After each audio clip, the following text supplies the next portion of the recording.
the face that runs the place. Long live living. Goodbye and good night.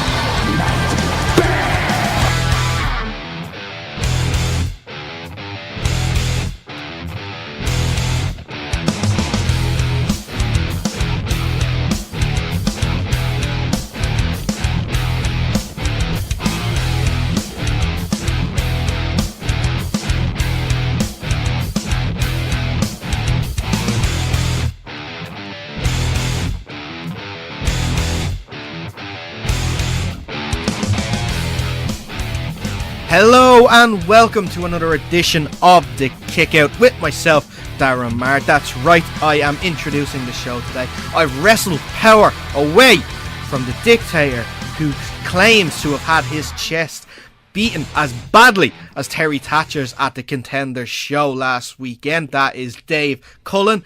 Dave, how does it feel to be number 2?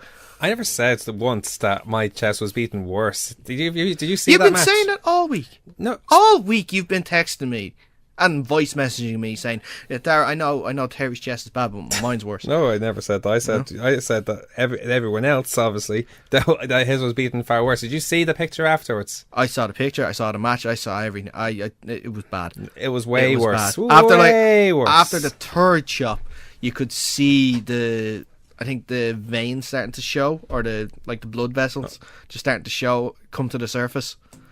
It was. I don't know. I consider myself fortunate considering what Terry gone through, but at least he persevered in his match. And yeah, you were lucky there wasn't a Jonah Rock train in that fight back that day.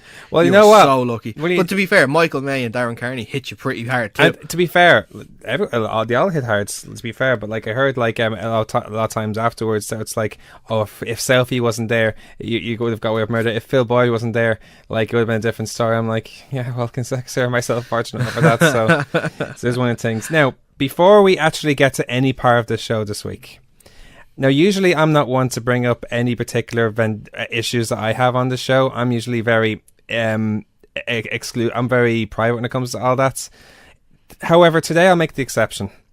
So, Daragh, I'm not sure if you're aware about this, but a friend of mine, the friend of the show, Nathan McDonough, has challenged me to a pool match at Poolmania coming up. Now, for those who don't know, Poolmania is basically the pool events that'll be happening at Low Blow's Wrestlemania party coming up in a couple of weeks. Mm-hmm. And are you any good at pool? Well, it's funny you mentioned that. I do have a bit. I prefer not to say, but I will say I do have my dad may have got a pool table for Christmas last year, but basically what he's gone and says that because he beat me at the karaoke, just at the Raw Rumble. Scoundrel. Yeah, and I thought that's fine and stuff like that, and now he's gone and said that oh, it wasn't a defining victory.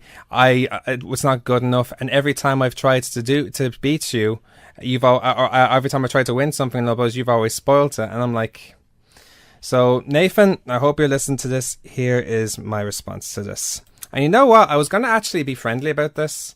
I was actually going to say, this is a friendly rivalry where each of us could have won, and I just happened to win them all, and that was that. But you've gone and opened your mouth like a sore loser. You really have. And now you're just coming at me like saying that all my wins were disrupted. I'm sorry, man. Now you've gone too far. So let me explain something to you very quickly, Nathan. The fact is, as good as you are, and don't get me wrong, you are very talented. Nathan's a very talented guy. We're right about that. You've seen his stuff, haven't you? I have. You have. Yeah, it's very good. The fact is, I am better. I am the Chad Gable to your Jason Jordan, the Alex Ferguson to your Arsene Wenger, the Stephen Henry to your Jimmy White. Hell, I'm the Shawn Michaels to your feckin' Marty Jannetty. And you keep saying to yourself that Jerry Darkside said to yourself, and it keeps ringing in your ear that, oh, it was so close. Let me tell you what every other person said to me after that event was finished. They came up to me and said, oh, Dave, you definitely deserved to win that. You were robbed. That awful Aegis doing that Seth Rollins thing, didn't deserve to win that at all. Whereas you made the effort as Tyler Breeze, and I'm like, you know what? He deserved to finally win it. I was being friendly about it, but again, you've opened your mouth and you're now are disrespecting my achievements or my wins, which I'd even take seriously. Here's a man with a chip on his shoulder. Here's a man with something to prove. I have nothing to prove. But now you've given me something to prove, and that's beat you.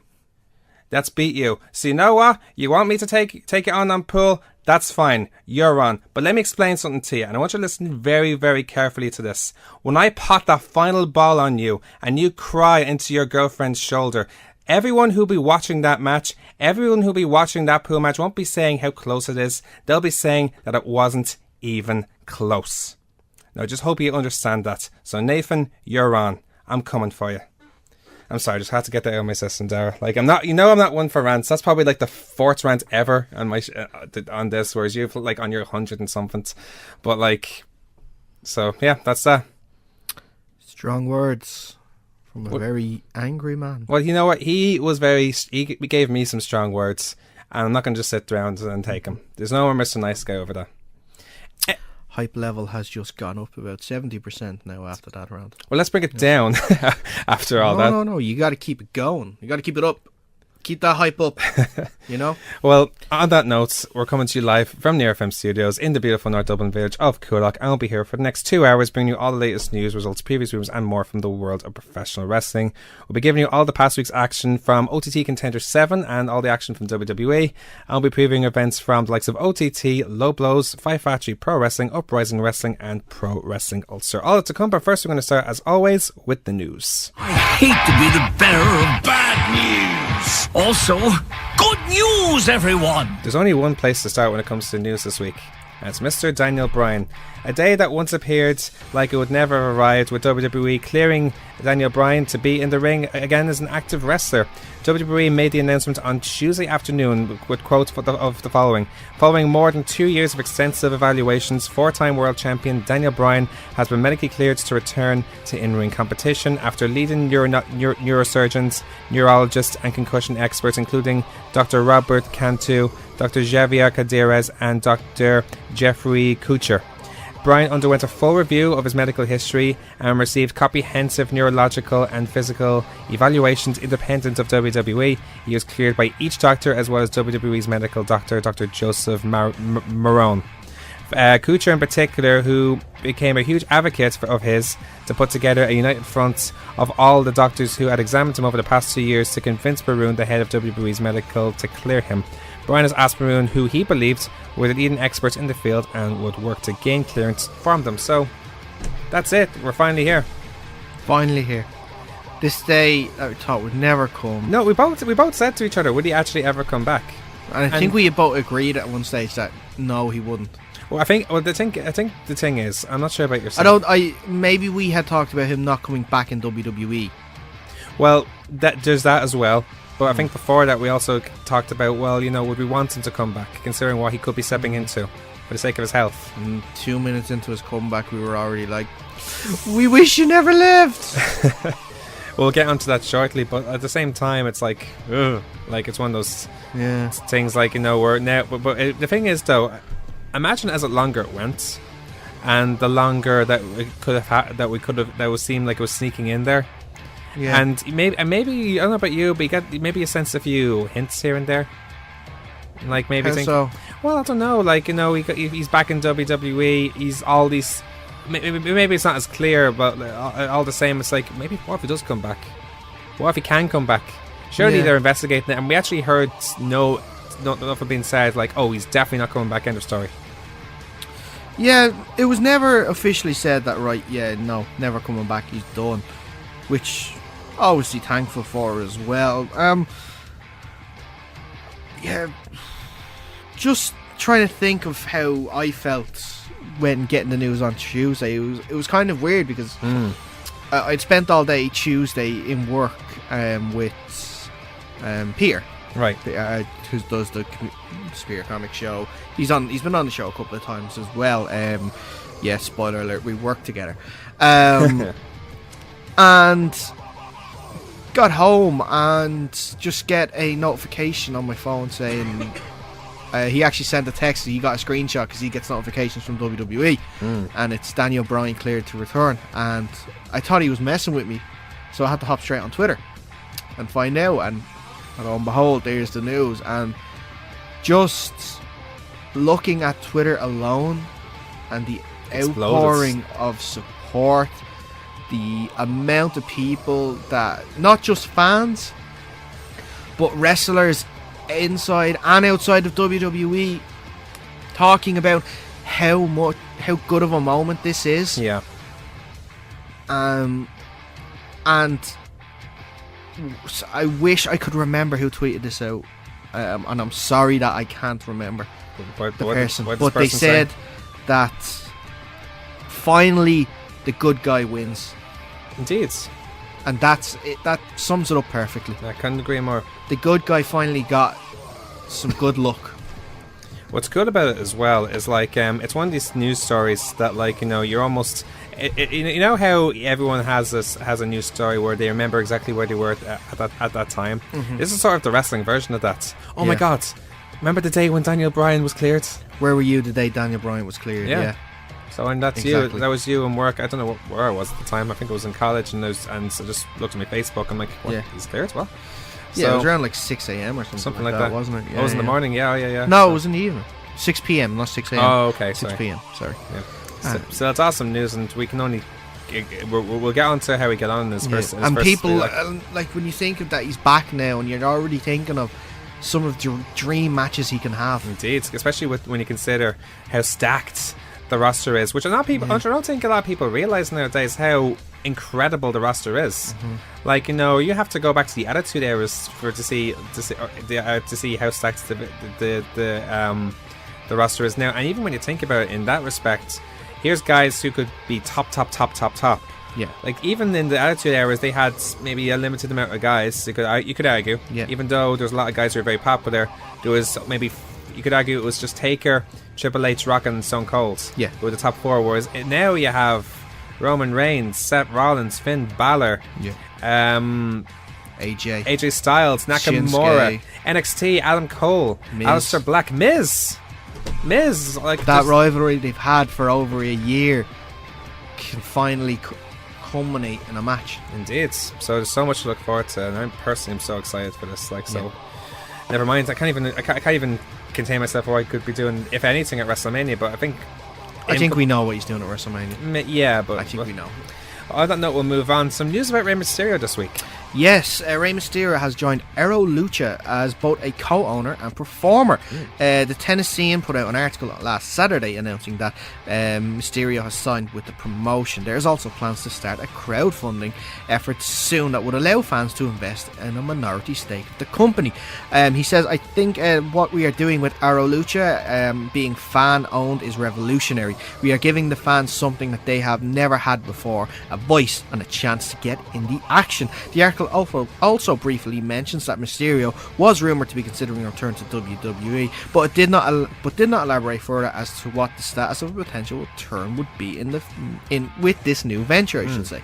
Aero Lucha taped a pilot back in December that featured wrestlers such as Willie Mack, Rebecca Hardy, Jack Evans and Hurricane Helms, among others. The main event of that show had Mysterio and Penta defeat John Hennigan, or Johnny Mundo as he's known, or Johnny Nitro, or just Johnny. How about just Johnny? We'll just call him Johnny. Just Johnny. And Rush, of course. So yeah, interesting for Rey Mysterio. Also, he's in the news this week because unfortunately he will not be taking part in Strong Style Evolved this weekend because of injury. He's going to Alabama, I think, to see a specialist on. It was a shoulder injury, I believe, was it? It was a bicep injury. Bicep injury, yes, a bicep injury that he got. So, which will probably rule him out of a WrestleMania return, I'm guessing. Yeah, well, we'll see what happens with that. Yeah. Going back to Aero Lucha, like, I found a promo about it actually during the week. Want to have a listen to it? Yeah, go. Lucha Libre is the hottest thing in America. This right here is an open invitation to all of you, the fans, to be a part of Aero Lucha. And now I invite you to be an owner too. Why Aero Lucha? Because we are bringing the first fan-owned Lucha Libre company in the world, and we want you to be a part of it. I invite you to join me, Rey Mysterio, and become an Aero Luchador. We're making history here. This is such a good idea when you think about it, because, like, so it's basically encouraging fans to own the promotion, to get involved somehow. Yeah. Like I don't know the full details of it exactly, but I imagine that'll excite any fan. It would be. Especially this kind of style of wrestling, like, you know. Yeah, it gives fans the chance to have. Now, I doubt they're going to be involved in any of the story writing or anything like that. Who knows? Then no. Let's be honest here. Everyone who watches wrestling, certainly a hardcore fan, could always, I imagine at one stage they always of their think lives, that they can book it better. we both win a record and said this in the show Yeah, before. I know. So. Well, that's because we can, Dave. I know, but what I'm saying is any old Egypt who thinks they watch. Oh, watch wrestling. all those old Egypts. Yes, of course. I'm not saying you're one. I'm just saying in general. Oh, I know. But yeah, it's an interesting concept, all right. There is definitely scope there because of the apparent problems that Lucha Underground are having as well. Yeah. So if you can sort of crowdfund this show successfully and sell it to a network, you've definitely got something there that you can go forward with, because despite its trouble, Lucha Underground did have a decent following and it was entertaining to watch. Absolutely. Now, I've only seen season 1. I've never really gone to see the other Well, seasons. They had a different concept instead. It was more a TV show that had wrestling in it. So if you had a weekly, maybe a bi-weekly sort of lucha show on TV, I think that could help. Yeah. Apparently they're getting involved with Impact Wrestling. Do you know about that?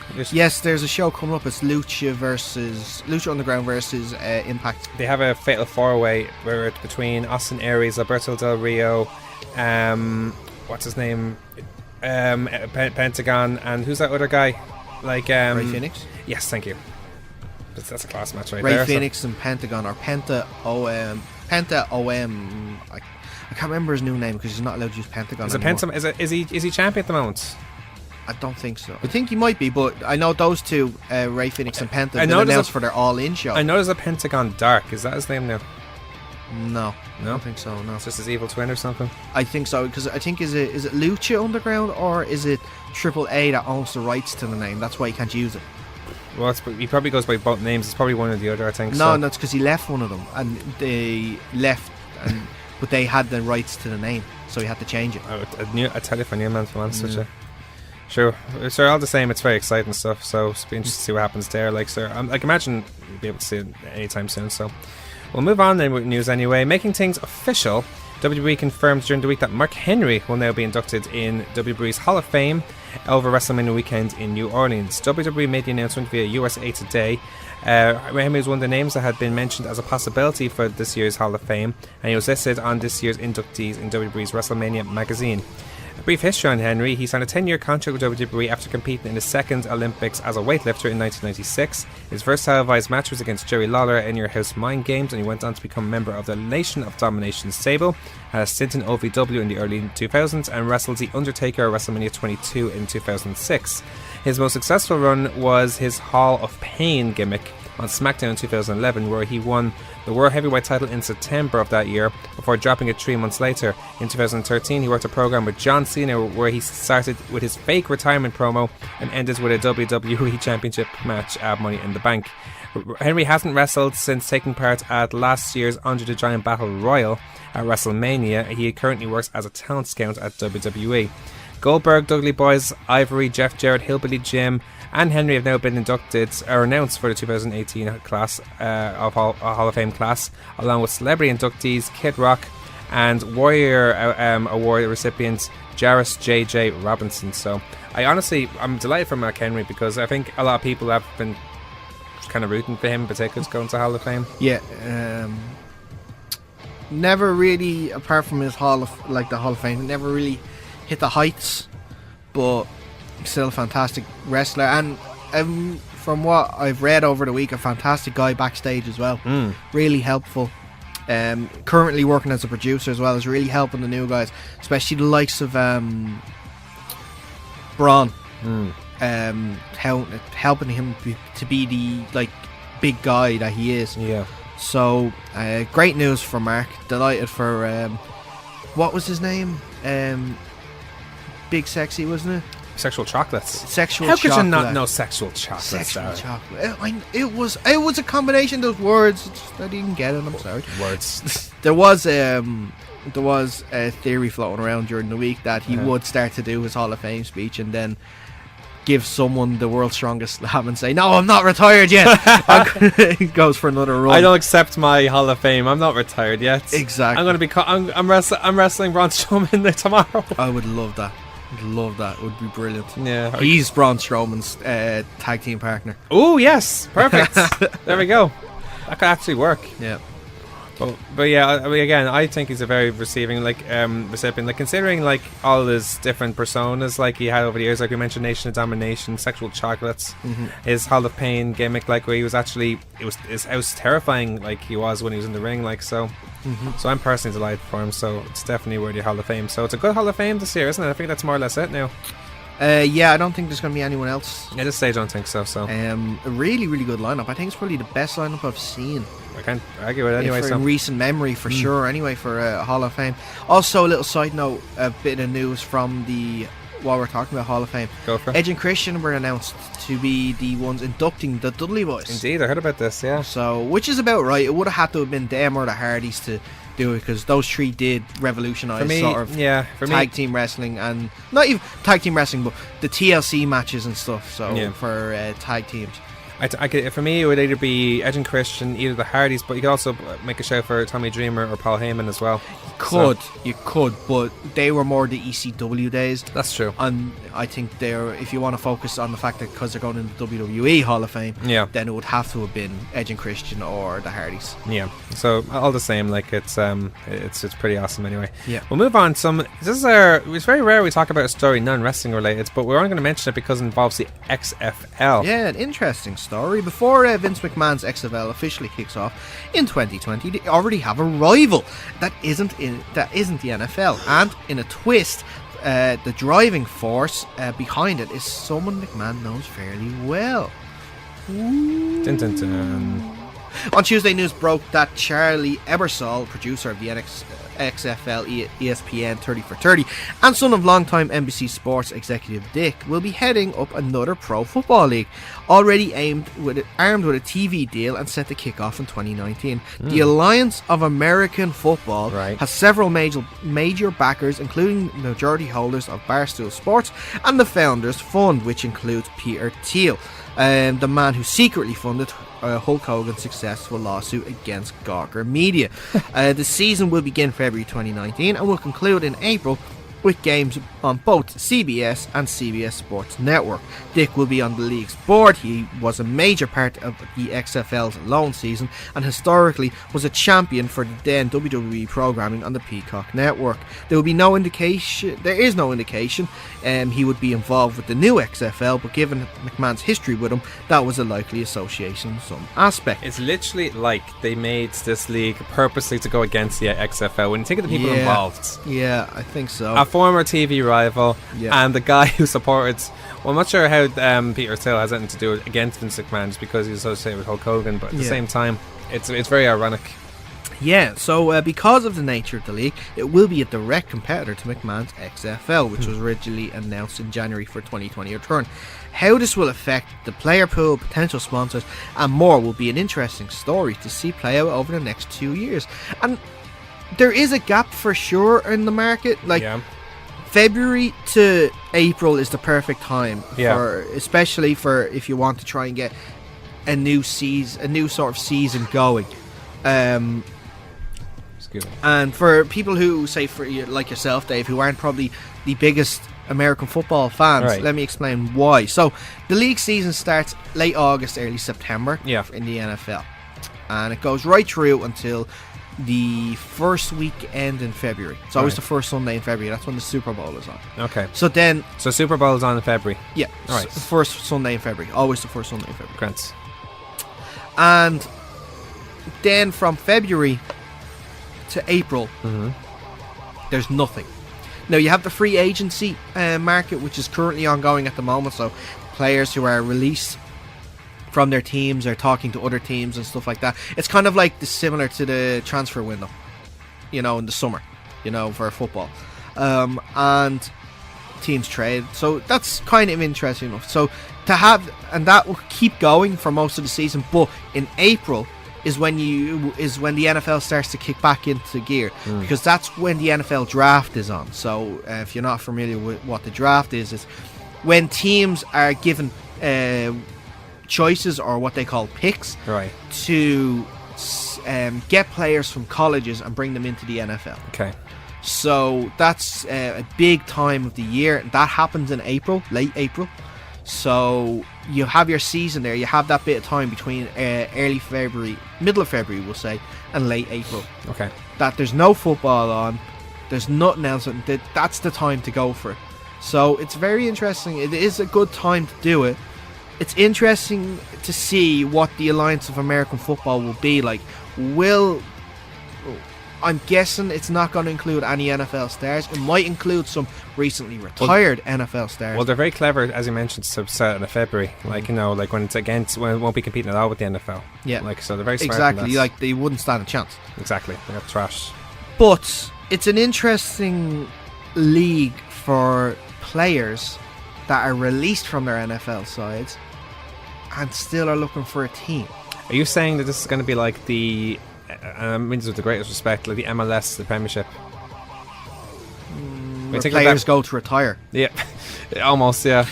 I hate saying that because it's actually a very good league. Like have you seen some of the games? Like, I actually started watching a bit of it, and actually the games are actually pretty awesome. I don't watch American. I know Zlatan signed for the LA Galaxy today, yeah, just this week, yeah.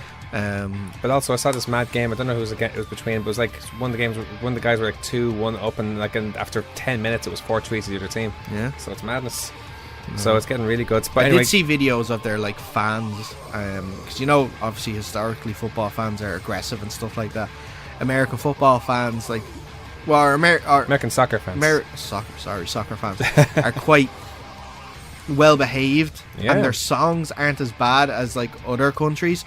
So like there was one, like Seattle Sounders, obviously our team in the MLS, and they had a video of one of their fans like singing the song, like leading the rest of the crowd. Yeah, and it was just called, they're a terrific fan base, "Come on Seattle," and the crowd would go, "Come on Seattle, fight and win," and then the crowd would fight, and he just kept repeating that over and over and over and over and over and over again. I said, it's not like the most. I got a better one for you. For the Portland Timbers, right? Every time they score a goal in their stadium, there's a guy up in their fans I've seen this, who cuts off a piece of this huge log. Yeah. And has a bunch of scarves surrounding it as well, like stuff like that. I've seen that before. Yeah. Do you know that their Atlanta United stadium is as big as Old Trafford's? And they attract crowds all the time. Yes, because they share it with the Atlanta Falcons. They only moved into the stadium this past year. But they're still bringing the crowds, so fair play to them so far. Yeah. But anyway, going back to it's a gorgeous stadium. Yeah, absolutely. So going back to the end of this XFL and Alliance of American Football thing. So like straight away, like, you know, if this is going to be like a similar style of American football to NFL, would that put an XFL straight away at disadvantage because they try and encourage different set of rules? Yeah. We don't know what sort of rules XFL are going to have. If it's anything gone by what they did last time. But they won't do it like it did last time. Yeah, well, I suppose not. They wouldn't actually be legally allowed to. Well, sure, we'll see what happens. We'll move on anyway. We'll go to New Japan news this week. The 2018 New Japan Cup had culminated in a very surprising way, provided the most unlikely of outcomes, where British superstar Zack Sabre Jr. added his name to the history books with his remarkable win over Hiroshi Tanahashi in the finals. Zack Sabre Jr. initially kicked off the tournament with a massive win over the leader of LIJ, Tetsuya Naito. He then followed up with 2 more wins against Kota Ibushi and one half of the current IWGP Tag Team Champions, Sanada. Meanwhile, Tanahashi secured his spot in the final, picking up huge wins over the likes of Taichi, Baddock Fale and Juice Robinson. After failing to capture the Intercontinental title from Hiroshi Tanahashi last year, Zack Sabre Jr. seemed to have be a cold and calculated man on a mission, as he savagely continued to attack the ace right from the get-go. However, despite a valiant effort from Tanahashi, he eventually joined the list of superstars who had tapped out to Zack Sabre Jr. after the British Master tapped out Tanahashi into the orientating with Nepal Death, earning a victory by submission. Following the win against Tanahashi, Zack Sabre Jr. became the first ever European wrestler to win the New Japan Cup. The current Evolve and British Heavyweight Champion then challenged the Rainmaker Kazuchika Okada to a 1-on-1 match for the IWGP Heavyweight Championship at the upcoming Sakura Genesis 2018 pay-per-view that will take place on April 1st. Only next week. Mm-hmm. Wow. I'm delighted for Zack Sabre Jr., but like it's one of these cases where you just like there's so many of the guys he beat in particular.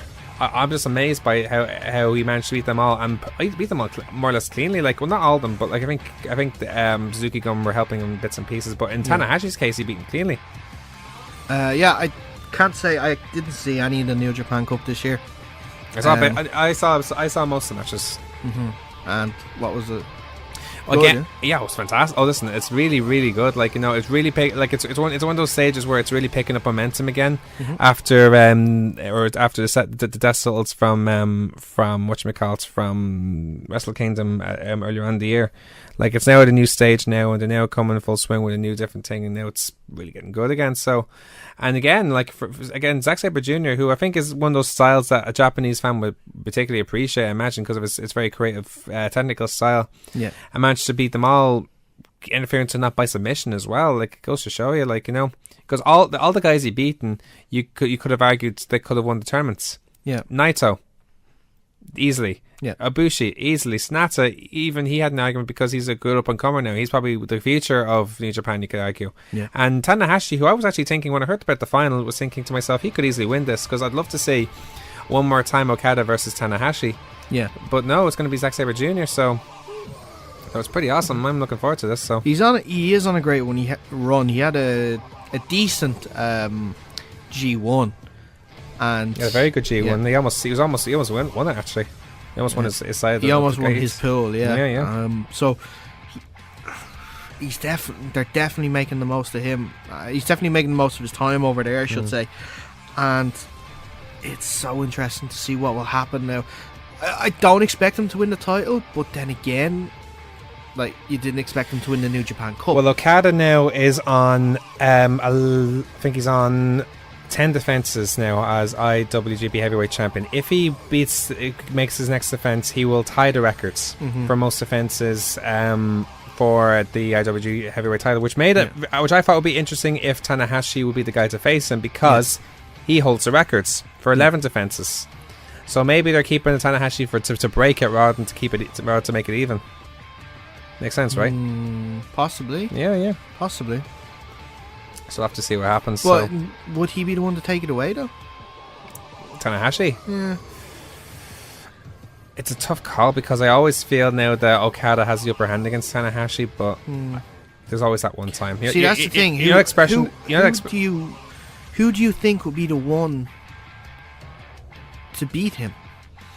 It's a tough one, because I know all of his main rivals seem occupied now at the moment. It's Naito and Omega. Yeah, I've always said, though, like, you know, as I said, like, Okada and Tanahashi, I feel their rivalry can easily is so.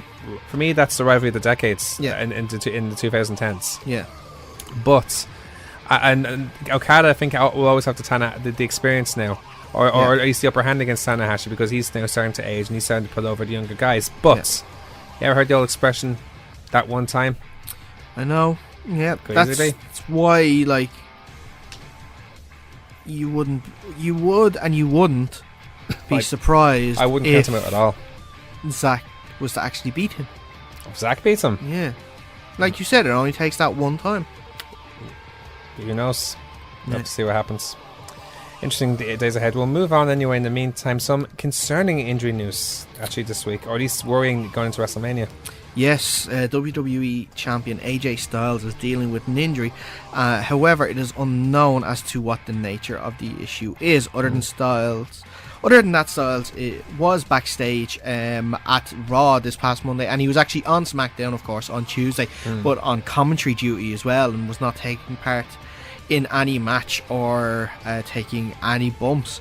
Styles, like you said, Styles did not work any live matches either over the past weekend, and only appeared with Shinsuke Nakamura at Madison Square Garden, where he was where he was beat down by Sami Zayn and Kevin Owens, only to make a return to save Nakamura. Styles, I should say, is scheduled to defend his WWE title against Nakamura at WrestleMania 34 in just under 3 weeks. It's interesting, because for weeks and weeks and weeks, WWE wanted to put it into your head that AJ Styles was going to lose his title and it was going to be someone else facing Nakamura at the Rumble. And now it's an injury. It's typical, isn't it? Is it a work?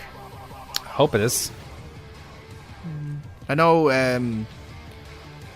Triple H was doing his bi-monthly conference call, I think, about NXT situation, and a shareholder asked the question of how AJ Styles is doing, and they're saying that they're trying their best to keep him healthy, and it's on a day-by-day basis, so we'll have to see. I imagine it'd be fine. Like, I imagine he could still do that match even with one arm anyway. Yeah, but you'd want him to. I know. I want him to be at his best. You want him to be 100%. I know. It's. The wrestlers are sometimes wrestlers even gone into WrestleMania. It never is. 100%. It's WrestleMania. Have you seen the video of the reported stage and what it's going to look like? I haven't.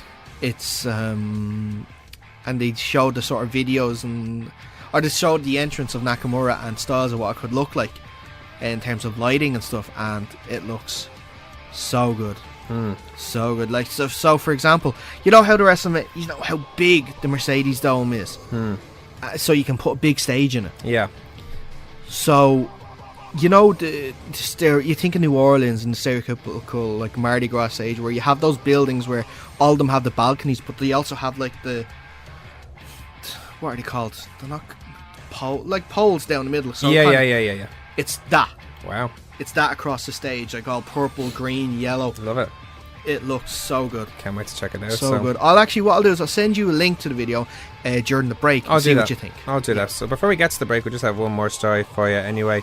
Now, we mentioned earlier on, obviously, that Rey Mysterio will be injured and he will not be able to take part in Strong Style Evolved. He's going to be replaced by Will Ospreay in that match. So it'll be Jushin Liger taking on Will Ospreay at Super Strong Style Evolved. But aside from that, and Jay White's also will be defending the IWGP United States Championship against Hangman Page. Yeah. There has been a lot of tag team matches seem to be the theme gone to the event, with Kazuchika Okada and Tomohiro Ishii to face Zack Sabre Jr., of course, fresh from the Japan Cup, and Minoru Suzuki. Heading into Sabre Jr. challenging Okada for the heavyweight title at Sakura Genesis, as we mentioned. But in addition to that, of course, probably the two really anticipated match, of course, it was in addition to Kenny Omega and Kota Ibushi, aka the Golden Lovers, against the Young Bucks. And of course, the story of friction between the Bullet Club continues, where Cody and Marty Scurll take on the Gorillas of Destiny. Now, I wasn't aware about there actually a few of the moments. Like I don't know if they meant the Gorillas of Destiny. I think they have their own YouTube channel. I think they do. Yeah. And I wasn't aware of I was aware of the reported trouble that was going on during the G1. Right. With of course Tama Tonga and Kenny. But I wasn't aware of how Marty and Cody are getting into this as well. But it's all very interesting. It's bubbling nicely at the moment, and I think the fact that I'll say it before the Young Bucks are ahead of the game in terms of they're using their web series as well to help promote it.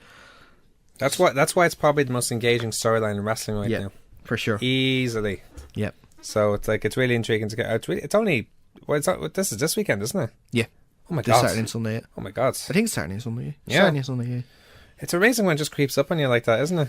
Unbelievable. I know, it comes out of nowhere. Like next week we're going to the Fight Factory show. Oh, you know? Yeah, but that's there's Fight Factory and show then, on Friday. And then there's the 2 OTT shows. Yeah. It's crazy. It's basically then 2 weeks after that is WrestleMania. I actually heard someone say calling the next 12 days, starting I think with Fight Factory as the 12 days of wrestling, as opposed to 12 days of Christmas, because it all leads to WrestleMania. I think 12 days of Grapsmas. Don't say that. 12 days of Grapsmas. There's a show name for you. 12 days of Grapsmas. That is a title. On that note, we'll take a break. When we return, we will start our results of the week, starting with OTT Contenders 7. You're listening to the Electronic Media Collective Podcast Network. Yeah, it's a mouthful. For more great shows, visit electronicmediacollective.com. So what do you think of the video? It's class. It's good, isn't it? Yeah, God almighty. So good. That's some entranceway if that really is the one, though. Yeah. The stage looks fantastic, doesn't it? Yeah. So now, there is a part of AJ's entrance where there's pyro involved. I don't know if they'll bring it back. I think if it is WrestleMania, I think they should. They should. And especially because it's indoors as well. You can make it's not for example, last year in Florida, wasn't it? Yeah. Florida last year, where they were victims, you could say, of the outdoor elements, the fact that it was bright during the day. Indeed. So when you're indoors, and this is a enclosed stadium, so you can darken it out if you need to, and the fireworks give it a better pop. I agree. So hopefully they'll do that. Actually, what we might do is we might share it. I think. Do you think on our Facebook and Twitter? Oh yeah, give people a look at it, see what they think. Yeah, go for it, man. Go for it. Yeah, I think so. I'll leave you in charge of that. In the meantime, we're back here on the Kick Out Your Weekly Pro Wrestling Guide, and we're going to continue on our show now with our results of the week. Oh my God! What the hell is going on? Oh my God! And we're going to start with OTT Contenders 7.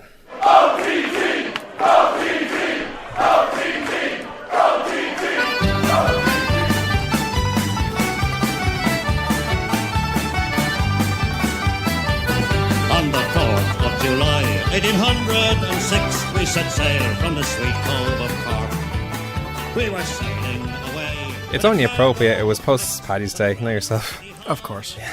So OTT Contenders 7, which took place at the Ringside Club in the National Stadium in Dublin on the 18th, just post Paddy's Day, as we mentioned. It was one of those situations where, like, you know, like it's one you probably noticed this when you watched it yourself, because you weren't at it. You watched this on demand. I watched it on demand during the week. And usually every OTT crowd is obviously very hyped, but in this case I think they were actually kind of slow going into it, at least at the start, because it was like, oh, we want a chance, but it's just we have all this still in their system. Yeah. So, but like eventually they got more into it, like, you know. So not making it as a complaint, because I for one was a victim of that as well. Like, you know, yourself, I think you were all just still hungover a little bit. Yeah. We were. Yeah, I think it's fair. We'll get onto it anyway. Fair, yeah. So the first match anyway. First of all, who was like? Do you know who the commentator was, by the way, on demand? The guy who was with Angus. Tony Kelly. Class commentator. I think he's done a bit of work for CCW before. Oh, has he? Yeah, I'm not too familiar with him now myself. Whatever the case, I love his commentary, by the way. Like, he plays a awesome heel, like, you know. So I'm already loving the chemistry between him and Angus. So I hope that continues on anyway. So, but anyway, they'll get into the matches. Do you have a problem with when it comes to Angle? It's not a bad problem. It's a funny problem. Go for it. Where anytime he tweets out, you end up reading the tweets in his voice in your head. Well, you'd be like that with Butch on occasion, if that's the case. Butch too, yeah, but Angle, it's worse. I know, I have not. Anytime he sends a tweet out or anything like that, it's just, when I read it, when it's in my mind, it's just to his voice. He has a very charming voice, to be fair to him. He does. No, a person haven't noticed that. You'll notice it now that I've mentioned it. Probably will. Yeah. We'll get on to the matches anyway. First of all, the Mongrels, the team of Russell Dempster and Eddie Stone, took on Team Tropicana. Now, pre-match, Team Tropicana tried to avoid their new ring announcer, Jose, by leaving him outside the Tree Arena, thinking that their match was there instead. And then Team Tropicana came out, dressed up like Rocky Maivia, with Aiden learning his lesson this time. When he passed by, like, I don't know if you noticed from watching the contenders before that, but Captain Sexy, he has this spray of water that he sprays. Yeah. And he sprayed it in front of the front row, at least the side I was in, the one that faced the camera, like when you're watching it. Yeah, yeah. And the last show, Aiden Apex slipped when going for a high five. He actually learned, oh no, I'm not falling for that this time. So he's like, he copped on this time. So he didn't go for the high five near the slippery floor, thanks to Sexy Spray. But anyway, when the ring announcement was made, Jose Idol just joined in just before Tropicana was introduced, by introducing Captain Sexy as Captain I Want Sexy, call him tall and skinny, and then called Aiden Apex Senor Epico. Call him short and fat. Senor Epico, too tall, skinny. This one tall and skinny, this one is short and fat. Brilliant. Absolutely brilliant. Oh. But no, the match was very awesome as well. I love Aiden Apex's selling. He's such a good seller, like, you know, and the comedy aspects he adds to it as well. He's getting so good at that. Literally, he is Epico. He's literally a shining star. You had that ready all week. Yeah, of course it is. Outside of that, Captain Sexy, he's getting so good, isn't he? Yeah. His movement is slick. He's so evasive, as the commentary said, and his offense is so random. Like, he uses a lot of strikes, but in a very creative way. Yeah. So I love his offense for that. It was so funny when Jose then taunted Gavin Fitz then for his ironic lack of English, as he's a Nordy. That was a pretty good part at the start of the match, where they were actually talking to each other, the two teams. Yeah. And they didn't, obviously Club Tropicana didn't understand what the Mongrels were saying, so they called Jose in to translate for them. Anyway, Sexy then. Oh, it was great wrestling from Dempster and Stone as well. Yeah. They're two really solid wrestlers. Like, and I enjoyed their teamwork in particular actually as well. Like, they worked very well together. In the end, though, it was Sexy who attempted and failed to hit a super sexy slippery slide from one side of the ring to the other before Apex hit it with Sexy as the base this time, so reversing roles. And then Fitz then distracted Apex before Dempster pinned Apex after Stone and Dempster double teamed from a backdrop throw into a powerbomb. Actually done it very well. That was so sore looking. Oh, it looks painful. It looked like so sore looking. Yeah. And again, then Josie Idol tries to make it better. And the loser is Team Tropicana. Very funny match. I'm really enjoying Team Tropicana, I have to say. So, and this is the new thing with Josie Idol. Like, I can enjoy what this could lead to in the future for sure. Oh, it leads to a match of Contenders 9 between them and the Anti-Fun Police. Oh, yes. Yeah. That's going to be... That's Contenders 8, sorry. Contenders 8. Yeah. No. Yes. Is it? Yeah, You Contenders 9 is post Scrappermania. Yeah, I think that's when it was announced. Contenders 8, I think, is just the... This is 7 that we're talking about now. 8 is the next one. Yeah, I know. Oh, is this? Oh, that's I think it was announced for Contenders 9. Oh. I'll double check to make sure. In the meantime, we'll talk about Legit 100s, Michael May and Curtis Murray taking on More Than Hype's Darren Carney and Nathan Martin. You complimented this match in particular on Twitter, didn't you? So this match was so good. Yeah. These four guys, and later on you'll hear it. I got the chance to talk to Butch earlier on, and I was saying the same thing as well. Like, we were talking about how obviously the Contender show has this perfect mix of experienced talent with younger talent, and it's a great way for them to sort of get to learn more stuff in the ring. These four lads are the embodiment of the great young talent that Ireland has at the moment. Absolutely, like awesome wrestling from them all. The match that these guys put on, all four together, were fantastic. Now, obviously not without some bumps, but we expected that, and the guys came back after the bumps fantastically. And recovered so well. To think on their feet like that, to actually keep it going. What I'll say about that in particular, and I'll compliment Curtis Murray in particular over this, is his like his imagination for his lucha style. Yeah. I really enjoy. Obviously, despite the odd off move, like, but that's bound to happen every now and again. Like, you know, like, and but you have to admire the imagination for it to even try it in the first place. Yeah. I have to pinpoint particular things for them all, like, you know, but all compliments, don't worry. Michael May is so composed in there. Yeah. He is like the composure of a He's veteran. like an ocean, isn't he? Calm, but he can be angry as well. But when the weather gets a little choppy, and tough. Jesus Christ, he can take a strike. Yep. He can definitely dish it out as well. He's it's just like it's how can I say it? He's kind of like, remember that episode of The Simpsons, okay? Where Marge sets up her own business, but then Homer borrows money from the mafia to help the business. Okay. Then the mafia come chasing after her, but then the Yakuza get involved too. Remember the guy in the white suit that just did nothing, and Homer's like, "Oh, come on, look, he's gonna do something cool on it." That's Michael May. He just stands there. So he's like guy. Something. He stands there so calm and collected, but he's about to do something cool. So you're saying he's like he's that guy who gets involved in the white suit. He just gets involved in everything, and then just destroys everybody. Yes. Okay, I have to play the scene. But Marge, that little guy hasn't done anything yet. Look at him. He's gonna do something, and you know it's gonna be good.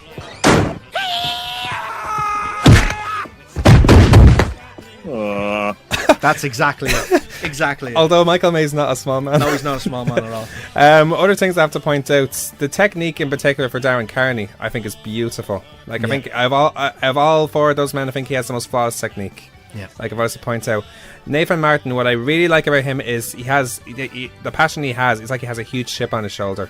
When he lost that match, he was so angry. Like, he took it personally. Yeah. Like he looked at Curtis Murray as if he killed his mother or something like that. That sort of way. So, other moves I want to bring up, like, very good springboard from May on Carney. That takes great technique to do that. I felt More Than Hype. If I had to separate the two, More Than Hype showed a better teamwork with their double teamed. Like, you know, like the teamwork that Carney and Martin did was pretty awesome. The little offense they had on Michael May. Yeah. At one stage where it finished with a double stomp from Martin. Martin actually shows, another thing I want to say about Martin, he shows a very well-rounded moveset already. Like from a good set-out powerbomb to a beautiful frog splash, by the way. That's Eddie Guerrero. He got airtime on that, It was Eddie Guerrero-esque. Yeah. And that frog splash, man. In the end, it was a very competitive match, but it ended with Murray pinning Martin. That wasn't a 5-star frog splash. That was a 6-star frog splash. And so it ended with Murray pinning Martin after an assisted springboard cutter with May. All men shook hands, but a disappointed Martin seemed reluctant to shake hands at first, like he was shouting at Murray at one stage. But I think I like that where that's going. I feel like like because Martin and Murray used to team up together before Legit 100 were formed. That now they're going to be facing each other in the NLW title tournament later on. We'll get on to about that in a wee bit. So I feel that could be the most competitive match of all those matches like coming up. So you think about it? Yeah, I think you're right. Actually, it's a good call. Now, wait, can you really say that when Terry Thatcher's involved in the match? Though, that's the thing. But he's like, well, what I'm saying is like out of the quarterfinal matches, certainly, it could be the most intriguing match you could argue. Now, this was such an amazing, funny match. Angel Cruz, Rick from Team P. Rick, and the returning Electro. It was not just Rick from Team P. Rick. It was Team. It was the whole team. I know much on that. Yeah. Taking on Be Cool, I Am Cool, aka Joe Coffey, and Big Daddy Cool, aka Tiny Iron. Now, Tiny Iron is obviously like so it's an ironic match because you have Tiny Iron and Electro, who both were around in OTT when it started, coming back for this match. So that's what makes it interesting. So Cruz came out at the start explaining his disappointments during the introduction, so he had to kill his best friend. Electro got a very good ovation, so it seems like it got a good bunch of the crowds like remember who he is. Like, I only remember him from main stage wrestling shows myself, but that's because I wasn't at OTT in the start, but that's just me. Nanny Cool was in attendance. She was. To see the Cools wrestle for the first time. But it was so funny when the Cools had pose-offs with B and I Am trying to impress Big Daddy, but I Am trying to get the better of the banter when Be Cool and Angel Cruz took shots at each other's dads and hair before Angel Cruz's attempt of old school was disrupted by Cool pushing Angel off the rope on top of Nanny Cool, killing her. She was 174. Apparently she was like... May she rest in pieces. Apparently she survived the famine. But she didn't survive Angel Cruz's close on the top rope. Survive Angel Cruz. Oh, but it was so funny. Cool then took out a splintered stick, calling Angel a horrible tag team partner and friend. And Angel looked like he just went off in silence before he stormed back in with an axe. And then Cool spit in his face before Angel took a plastic bag trying to suffocate Cool. But then Rick tried to convince the production to play a video of Cool and Angel when they were the best of friends, which seemed to convince him to make up. Yeah. I Am then tried to break it up before Cool gave him a brainbuster. By the way, another good thing I love about that match is when Be Cool was looking for a brainbuster first, and then I Am was like, no, you haven't got the legs for it. Yeah. Yeah. I just love that. Electro dropkicked Cool before Big Daddy pinned Electro after a chokeslam. After the match, Big Daddy then asked both Cool and Angel to make up rather than fight over nothing and possibly fight for the tag titles in the future. They eventually embraced to a huge cheer with chants of Angel Cruisers and next tag champs. It's really... This match is as funny for me. Like, when you talk about the comedy matches... The story OTT in this match was fantastic. Oh, it's so well told. But when you think of how this... when you think of all the comedy matches that we've seen in OTT, this is right up there. Like, for me, like, the funniest comedy match I've ever seen, obviously, is Tyler Bates, Be Cool, and Angel Cruz against British Strong Style. This is right up there for me. Especially when it's the story that went into it. Like, it's very engaging. So, can you see Angel Cruz just possibly being tag champs in the future? I'd love to see it personally, but can you actually realistically see it? Yes. Yes, I can. Scrappermania. Why not? Scrappermania. Well, it's interesting because they'll be facing Kings of the North at Martina's Gaff party next. So for the number one contenders. Indeed, yes. We'll get into that a bit shortly. In the meantime, we were supposed to then see Kings of the North against Aussie Open before Dom Tuck came out, just before Butch was about to announce that. Again, issuing his second ever Open challenge. Yeah. Paul Tracy then came out, believe it or not, making his Contenders debut. Was he not in the first one? Nope. He was advertised. He was advertised for it, but he wasn't there for it. Oh, okay.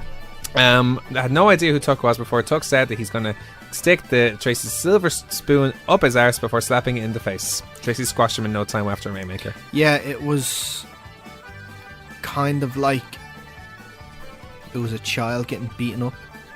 It's like you see a child, like you'd see a child getting beaten up in the middle of the street. Like you want to stop it, but you don't feel like you should step in on someone But we parenting see, their child. but we see also he kind of deserves it, you know. Yeah, well, at least the cardigan was safe. Once a cashmere cardigan safe, that's the important thing. Then we finally got on to Kings of the North versus Aussie Open. I hope that continues actually for each contender show. Oh, it has to. I hope it does. It's going to continue for every show he's in. Yeah. I mean, it'll be in Fight Factory. It could even be in PWU. He gets a gig there as well, I think, doesn't he? So I think he wrestles for them as well. Don't know. I don't know. I don't know about PW. I'm not too sure about that. I don't know if he's been, if he does that sort of thing for them. But I've seen him be in a few matches, so I'm not aware of it. But anyway, going back to Kings of the North versus Aussie Open. Like these guys are it's a proper tag team match. These two of the best tag teams in Europe at the moment. Kyle Fletcher makes everything look so easy with some of his moves. Mm-hmm. Like the way he went over the top rope and onto the floor and landed his feet like it was nothing. Makes it look effortless. I have to compliment as well Damon Corvin. His work rate and pace is incredible. When you see how fast he goes at it and how hard he has to work for it. For me, he's easily one of the most underrated wrestlers in the country. When you consider that, like, you know, I'd love to see, like, obviously he's doing incredibly well with Kings of the North, but I can only imagine what it'd be like if he was a singles man, you know, that sort of way. I have a theory about what I think could happen, and I think they laid the foundations for it. Well, I know what you're going to say. Yeah. Go for it. We might as well get onto it now. Yeah, Corvin's turning heel, and he's going to break away from Kings of the North. I can see it happening. I could see it on his face. The facial expressions were fantastic, and I could see it. I could see, like, this is leading up to something. And yes, I'd hate to see Kings of the North break up. I don't want to see Kings of the North break up. But it could be. Yeah. I think it could be a blessing though for Damien, because I think he's ready for a single. Like, he's ready to challenge Jordan for the OTT World Heavyweight Championship. No doubt about it. It was an excellent match anyway, but it ended with Davis pinning Corvin after a Fletcher super kick and Davis's close your eyes and count to 5 pile driver for an upset when you consider Kings of the North's success in OTT. Yeah. Like, Kings of the North obviously showed their disappointment, as we said, after shaking Aussie Open's hands, and it's interesting, like, the once dominant former OTT tag team champions have now lost their third match in a row. If my maths are right anyway. I think it's the third match. It's not the third match. Well, it's their second match in a row. No, because they lost the titles at Dublin. They then lost a rematch in Belfast, and now this. Oh, I didn't think of Belfast. Yeah. So we'll see what happens. I like your theory though. Now before the after the break, then Debbie could tell. Or what happened was Be Cool scared Debbie. After Be Cool scared Debbie in the locker room, Debbie discovered that someone vandalized her bag. Guessing that Raven Creed was responsible, she stormed to the ring and called her out. Raven then came out and attacked her. Thanks to the distraction of Gunter Isaac, Debbie then fought back to make Raven retreat. Debbie then challenged her to a match at Contenders 8. Raven rejected, saying that it wasn't big enough and wanted the match to happen at Defiant.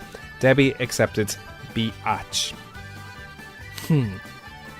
And this match again will be one of the qualifiers to challenge for the OTT Women's title in the Fatal 4-Way, which actually makes it way more intriguing as well. So either one of these girls could be OTT Women's Champion by the start of the month, next month. It's incredible, isn't it? Indeed. It's incredible. And they're both incredibly hard working, so I'm delighted for both of them. Like, so So this rivalry continues. They've had, like we keep mentioning, anytime these two are brought up together, they are having the best matches, I think, of any women in Ireland at the moment. This is the best rivalry in the country, bar none right now. Yeah, bar none. Like even better than the Jet 100 against More Than Hype against the Bongos. This is it right now. Well, see, that's only started, so it that's hasn't true. actually gotten into it yet. Whereas this this is definitely in the middle. Whereas of it this laid foundations last year, at the end of last year, but this is it right now. Like they're doing so well. Poor right Gunter now. As well. Oh God, yeah, poor that kick. Gunter. I feel for you, man. Yeah. Anyway, Martina now defended her women or your neutral gender title. It was originally supposed to be Martina against LJ Cleary against Chris Brooks, but Chris Brooks couldn't make it due to travel issues. Therefore, it was then brought to be LJ versus Martina, with Fabulous Nikki then including himself into the match before where they got onto the way. Yeah. It was so funny how Martina was introduced. It was a quieter intro. Oh, it was brilliant. But Butch whispering to the crowds. Yeah. While they quietly rave. And her head exploded when all the blood They chants even went out. toned down the music and everything. It was brilliant. Oh, so funny. LJ has, like, I have to say, he flows so nicely in the ring. Like everything, like we talk about Kyle Fletcher being everything looking so easy. It's the same for LJ as well. Yeah. Martina, I have to say, her strikes are so good. Since when? Okay. Did Blair get so over? Apparently, that's a thing. That's sort of like a silly thing that that Nathan Martin, Devin Carney, and LJ Cleary did. It's the thing for more than hype together. Yeah. I didn't know it was that over. It's just that only started after their last match, when it was them against I think it was the Mongrels at the last event, and they only started then. But it's been gathering pace since. After 2 events, it's already over. Like, you know what I'm saying? Mm-hmm. That's because LJ Cleary is so over anyway, and then he adds to it. We talked about it actually in the interview. It's just how good LJ has been, and how he has basically stamped himself into a regular OTT slot.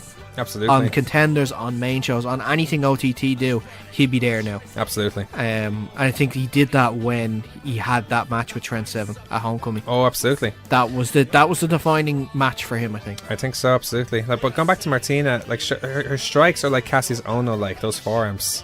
Like, when you look at the way she those strikes are so hard that she's going to do just fine at the start. Oh, she'll be just fine. Maybe that's why. Like, it's going to getting the strength in those arms early, because you're going to have to hit those girls hard if you want to do some damage. It was a very entertaining match, but after Martina nailed her satellite DET on Nikki, LJ surprised Martina with a roll up to pin her and become the new champion. For me, that's moment of the year so far.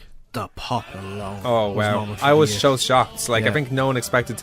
Here's Amy and Alison, who are right beside me. They couldn't believe it, because they're massive Martina fans, and they actually were still for like a minute. Of course, LJ's son Keane, biggest smile on his face there when his dad won the title, and he shares it with his son after the match and everything. A fantastic moment, indeed, for the Cleary family. Indeed. Anyway, Scotty Davis then went into the ring. Originally, he was supposed to take on Travis Banks, but due to injury, he couldn't participate, and therefore Tucker was his replacement. And this was a terrific match. Yeah, an awesome match. Again, such a fantastic match to watch. And again, every time we talk about how good Scotty Davis is, he just gets better. Yeah. Again, and it's scary. It's scary how good this guy is. We talk about people setting places in OTT. Yeah. Scotty Davis is, for me, the guy who's ahead of everyone right now in that position, because he's already getting regular spots in the main Scotty shows. Davis keeps going the way he is. By this time next year, he'll be in the title scene.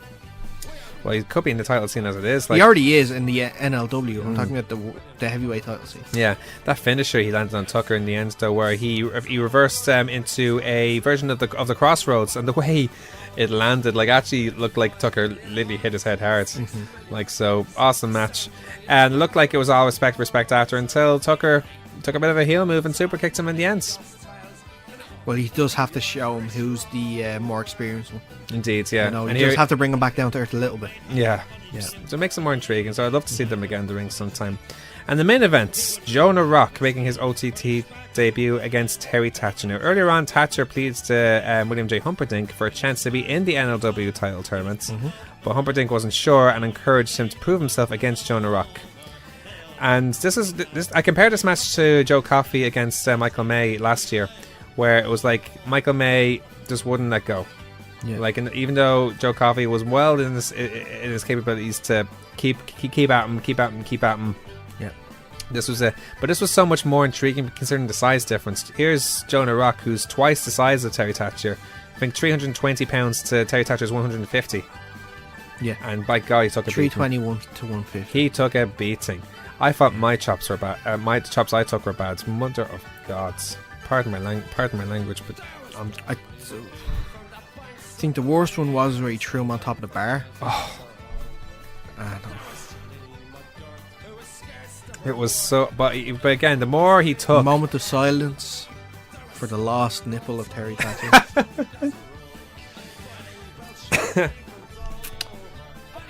I'm gonna be goodbye, nipple. I feel for you. I've been there, but I don't think it was that bad though.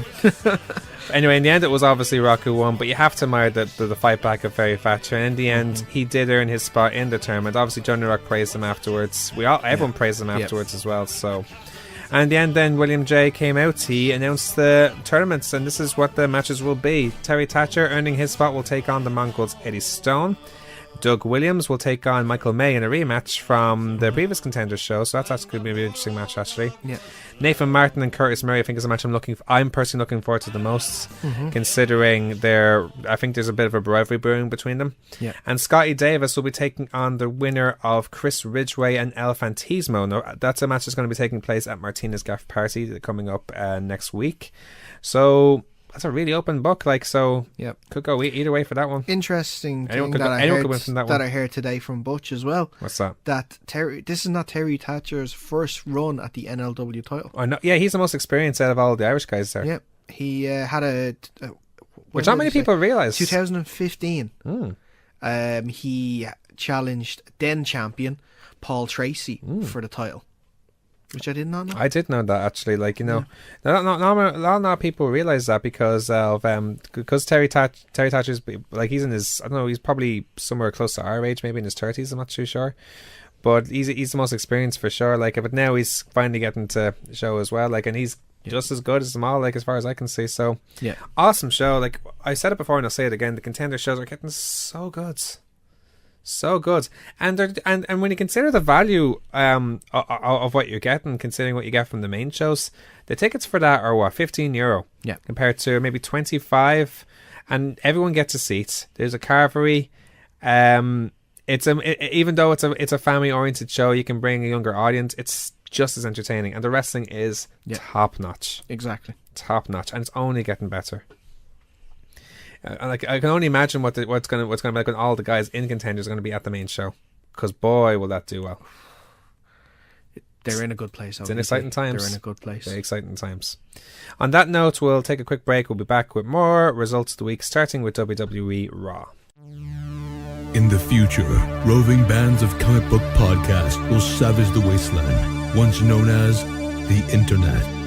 One podcast, the Grolix Podcast, may not be the biggest, may not be the funniest, may not be the most well-spoken. Wait, what was my point again?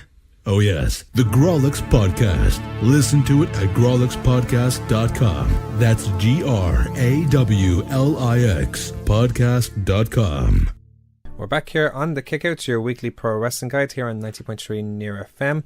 Now we'll continue on our results of the week with WWE Raw. Welcome to Monday Night Raw! Raw's really getting good now in the lead up to WrestleMania. WrestleMania season. That's why I put out the tweet this week. It's been a very good week WWE-wise. Some really good segments on every show. Yeah, okay, yeah. I will argue that, it's obviously each show has had their highlights gone into WrestleMania. I won't say in general it's been good. It's been good. We'll get into it. There's definitely been more highlights than lowlights, I think, though, which is a rarity when it comes when we're reviewing WWE programming as a whole.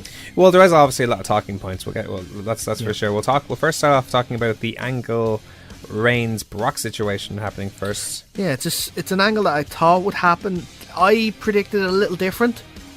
Do you think it was going to come through the crowds? I thought it was going to be Brock and Paul would come out and start cutting a promo, and then they'd be bashing Reigns, and then Reigns would come through the crowd, a la his days in the Shield, and when he was, for the brief time when he was the singles star, and then go after Brock that way. But yeah, then they went with this way instead. I like it though. They went with the whole old way when Stone Cold used to get arrested and then get beaten up after it. The thing is though, is it working for Roman? Because they're he got. I mean, in the I would say that he was getting some sympathy from the fans, but then also I think the fans chanted louder every time Brock went back to beat him up even more. That's the thing. So I don't know. It was very hard entertaining. He came out through the crowd. I think because it was so predictable, I think people couldn't click with it so much. Yeah. You know. Yeah, but it was very interesting. It was like an episode of Cops at one stage, where oh my god, I just realised something. Actually, I have it right in front of me. I can't believe I haven't used this in a while. I know what you're gonna play. What am I gonna play? I know what you're gonna play.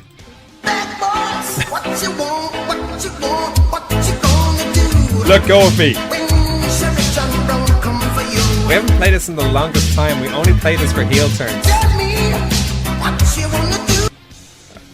But I love that song so much. But that's what it felt like when Roman was trying to tackle all the security guys. Yeah. And I think they weren't cops, so it wasn't breaking The the law. US Marshals. Actually, that's a bad thing.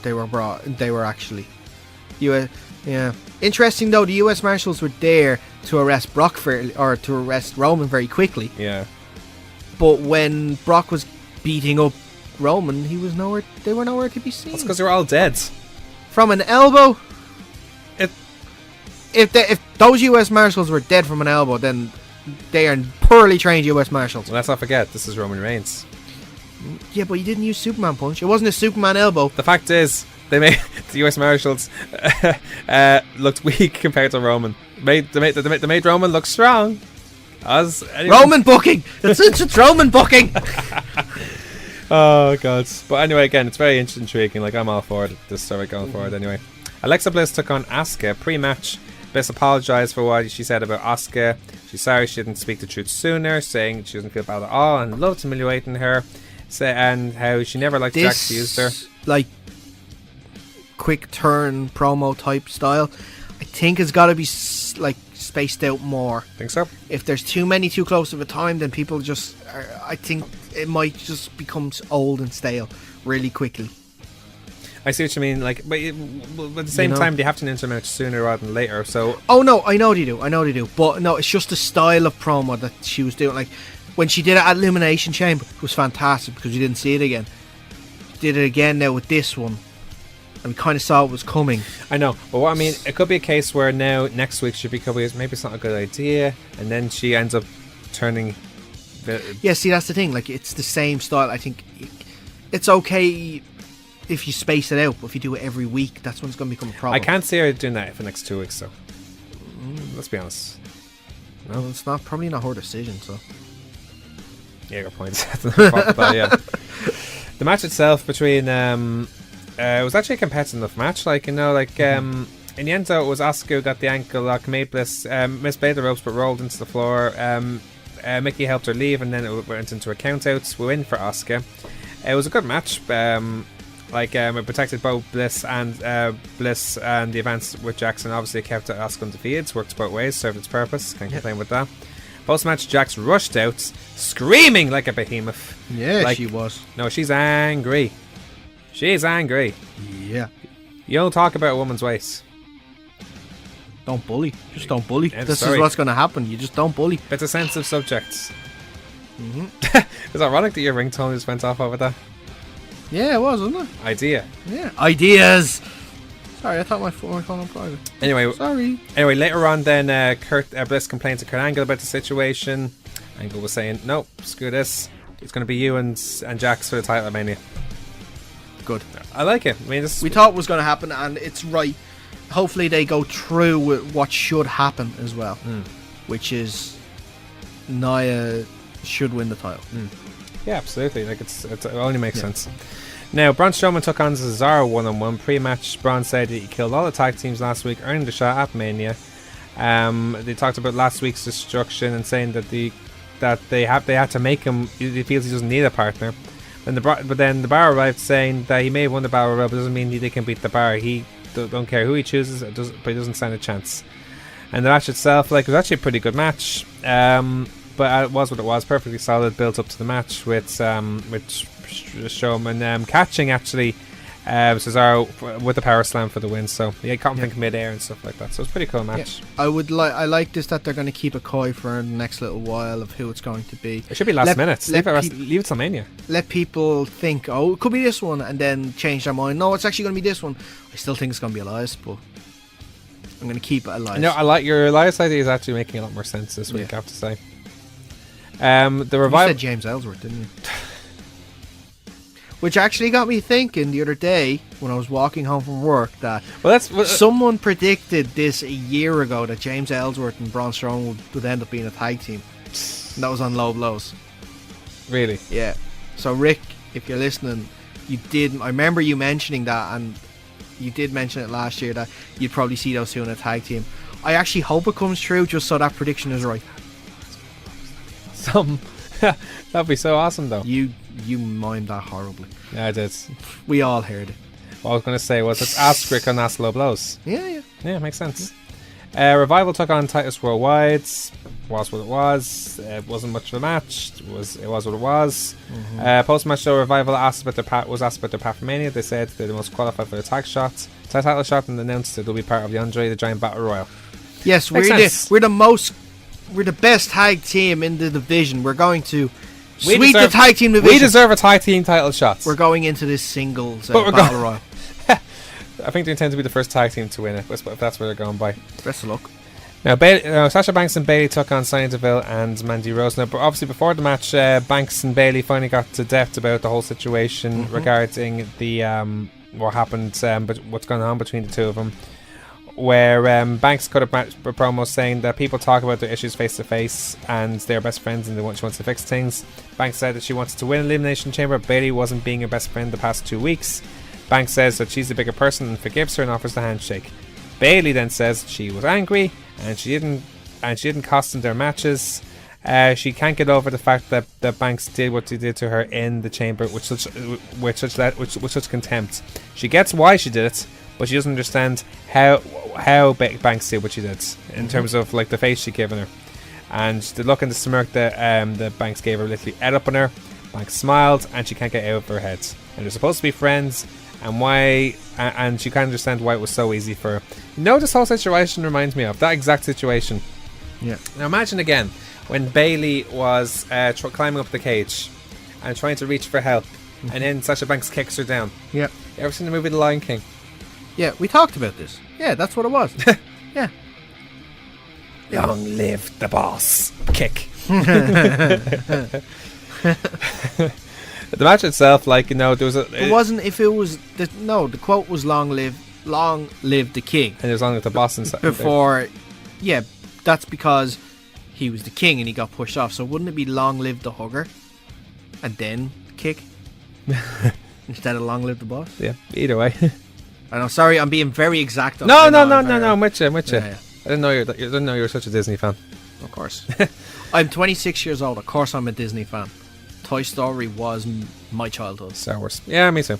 Yeah. Star Wars is only recent Disney though. More reason to be a Disney fan age 26. The movies that I would have grown up with weren't Disney movies. No, I'm with you. Yeah. The match like ECW, like the early ECW. Indeed. It's still technically owned by WWE, but actually wasn't WWE. Yeah, exactly. See?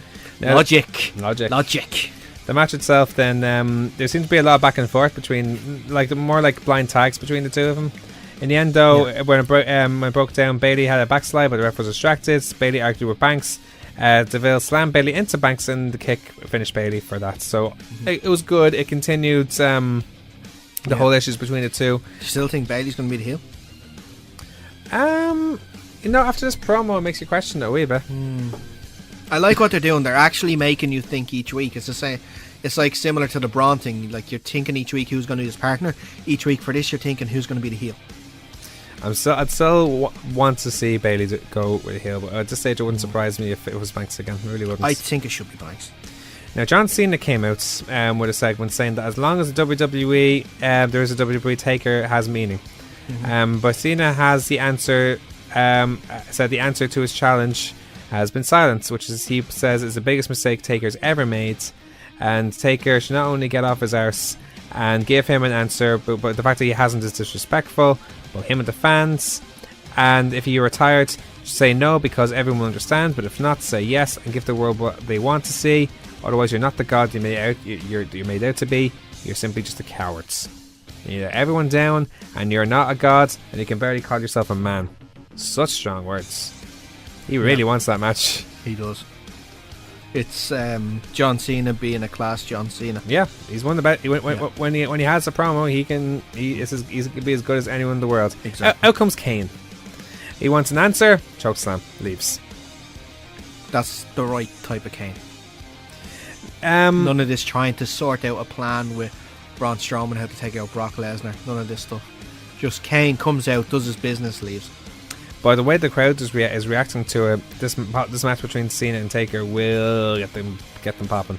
Yeah, big time. Yep. Next week it'll be John Cena taking on Kane as well to add more to this as well. So, the Miz, Axel, and the Mr. Raj took on Balor and the Good Brothers in a tag team match.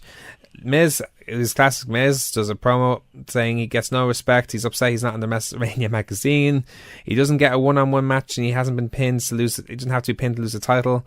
And he runs down Balor and Rollins, aka calling them Prince Nevitz and Tyler Black, saying that he can take this. They can't take this disrespect.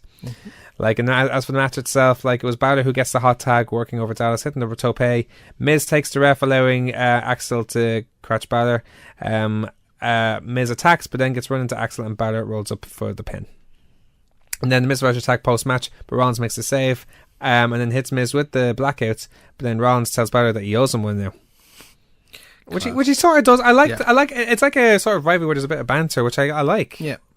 Did you see the picture during the week that Balor put up online? No, what do you do? It was so good. He put up a Mighty Morphing Balor Rangers. Oh, I love it. And it was him in his green pants, his blue pants, his black pants, his red pants, his white pants.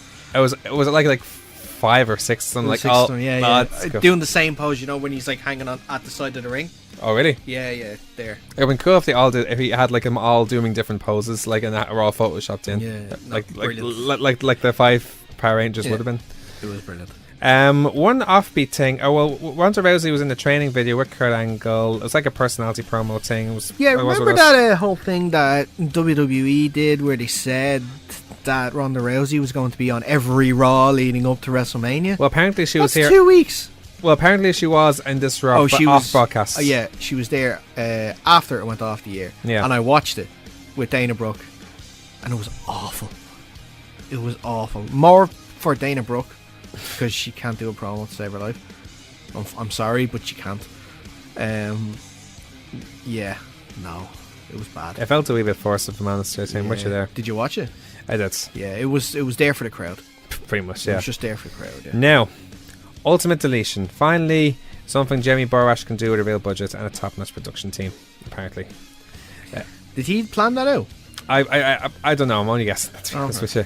Now, Bray arrived. Let's describe this in detail. So, Bray arrived in the Hardy compound, and Vanguard 1 greeted him with a message from Bray, telling him to follow the music.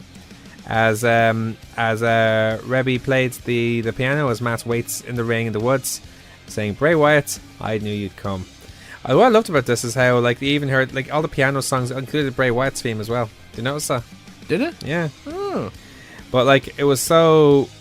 Like, in the ring, obviously, it started, like, going back and forth. Matt called on Vanguard 1, who attacked Bray Wyatt with fireworks. Mm-hmm. Then they got into the broken building, similar to the one Orton burns down. That's more pyro than WWE used all of the previous year. Well, all of 2018. In that. Most pyro I've ever used, yeah. And Matt Hardy probably had to buy it himself. Yeah, it's probably the $2.99 when you buy down the road, isn't it? Yeah. I love the touch with the burning building, though. Like, cause that sparked a nerve against Bray, because he had the flashbacks, and which let Matt Hardy escape. Then they got to the land of obsolete men, where it was basically a hide and seek. That was actually funny, like, you know, where it's like, "I am here," and stuff like that. Yeah. So, and they brawl into the woods until they go through the garage door of the training center, aka the Doom of Deletion. This was my favorite part of the whole thing, because I'll play it for you now. I have an audio of it here where. He gets a ladder and attacks, but then he has a decision to make. Chair of wheels, more of lawn. Chair of wheels, more of lawn. Chair of wheels, more of lawn. Wonderful. That's just too funny. Yeah, and that was probably my favourite part. That or Senior Benjamin coming from the dilapidated boat. And when they came very slowly, when he tried to run over Bray with the lawnmower with Up to Joy in the background, while he looked like, it was just too funny. Yeah, they were the two highlights for me of Ultimate Deletion that I actually didn't really enjoy. I'll be honest. Yeah, I just felt the actual wrestling itself wasn't great. But this is the sort of match where it wasn't about the wrestling. I know. There's not, but even the other Ultimate Deletions had better wrestling in it. Mm-hmm. Had more wrestling in it. I think the twist of fate at the end kind of summed up how for me, how disappointed I was in it. Mm-hmm. I don't know. It just felt. sort of awkward. I don't know, there was a lot of quiet scenes in it. I think with the other deletion matches, there was always a musical theme or like some sort of bed music underneath it, which kind of helped to progress. But for a lot of it, it wasn't great. And I think the thing that I didn't enjoy a lot as well beforehand was Michael Cole apologising before it started. Yes, you're right.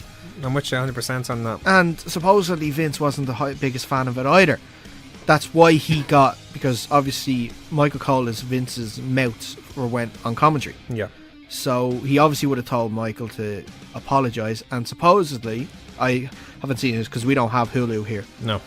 But Hulu have a contract with WWE where they put up like the videos of Raw just after it. So the highlights basically without the ads, so you don't have to sit through the ads. And they deleted the final deletion out of it. They didn't put it in it. Also, the people who were in the arena that night didn't get to watch the final deletion either. Didn't see it all. No, they were given a Braun versus Elias match instead. Which is ironic, considering your prediction. So if you have someone who's not that into it, I think that's why it wasn't great. That explains why there wasn't any crowd reactions, so yeah. Yeah. Well, you wouldn't hear the crowd reactions either. Well, when they had you would have got all you would have got was from the video itself. You would have got nothing from the crowd. Yeah, but it was watched live, it would have made sense, like, you know? Yeah, but you still wouldn't. But they... No, I know what you mean, just, yeah. No. The match ended anyway when Bray grabbed Vanguard number 1 and shoved it away. Senior Benjamin then appeared under Scott Guard, tossing a globe into Bray's hands. Quite ironic. Before Brother Nero appeared. Matt then attacked and picked up the win. Bray said it's not over, but then Matt shoved him into the lake of reincarnation. Benjamin searched for him, but he was not there. Happy then said, the lake of reincarnation, or the lake of death. It's a lake. You died. And Bray, and then Matt was happy, and then declared the Great War is over. Do you think they're going to repackage Bray? There's rumours that this is actually the start of a repackaging job for him. So when you say a repackage, it's like that's it, no more Bray Wyatts? Might be a different type of Bray Wyatt. Well, there's rumours concerning that, but that it won't be Bray Wyatt, but it could be the spiritual ghost herself. No, Sister Abigail. Please, not Sister Abigail. We don't know what it's going to present. We just dodged that bullet. We don't need to go back to it again, do we? We never know. It could be. No. Not at all. No. Never. No. What if he comes back and be his bronze tag team partner? Interesting. Yeah. They actually do have a history. Mm-hmm. The Braun Strowman came in because of Bray Wyatt. Mm-hmm. That's as good a reason as I can think of for him to tag team together. Yeah. Can't argue that whatsoever. Something to think about anyway. On that note, we'll move on to SmackDown. Come on to the Rock Show, to the premiere show, SmackDown. No words needed for what we're about to hear. A little over 2 years ago, when I was forced to retire, it was one of the hardest days of my life. But I focused on one thing, on being grateful. And I kept on focusing on trying to be grateful. So there were times when I was depressed about not being able to do what I love to do, and I focused on being grateful. And there were times that I was angry and I was mad that I couldn't do what I love to do, and I focused on being grateful. And I have a lot to be grateful for.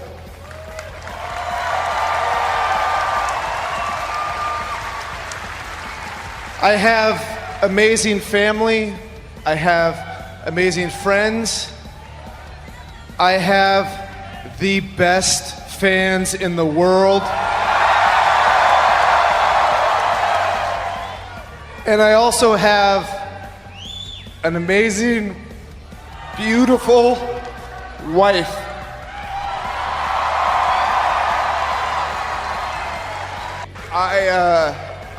I don't think any of you truly understand how much she supported me over the last 2 years. And for that, I am incredibly grateful. There's no words we can say that can add to that, really. No, it was beautiful moments. Yeah, got a little... I admit I got a little choked up listening to it on Tuesday, and it's kind of same again, just listening to it there. Like every fan of his was like spent a lot of Tuesday, like when you sit there and you have a quiet moment and you think about the fact that what he's gone through, and he's come back, and you have that little like clenched fist moment, like yes, he's back. He's finally fought his way through. And it's beautiful. It's so beautiful, and because it's something, as we said earlier on, it's something we both weren't sure would happen again, and it's now happening again. And he's every right to be like emotional. We're emotional talking about it. I can say you that's here in your eye. No, all right. If you say so. No, I honestly, I don't blame you. I don't blame you. I'd be the same. Now, after I said all that, he then just sweating from my eyeballs, Dave. Leave me alone.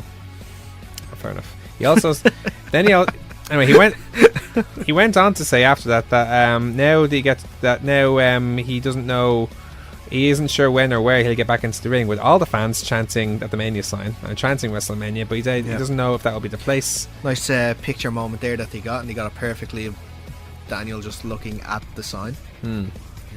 But it was such a special moment. Again, it captures the heart, so it was really awesome. Yeah.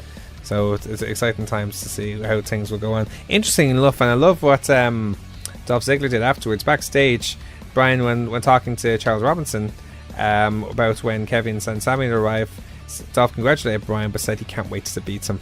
Yeah. And I like that. Dolph Ziggler, who actually has nothing going on at the moment.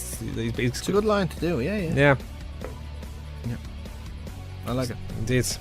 Moving on, Shinsuke Nakamura took on Rusev.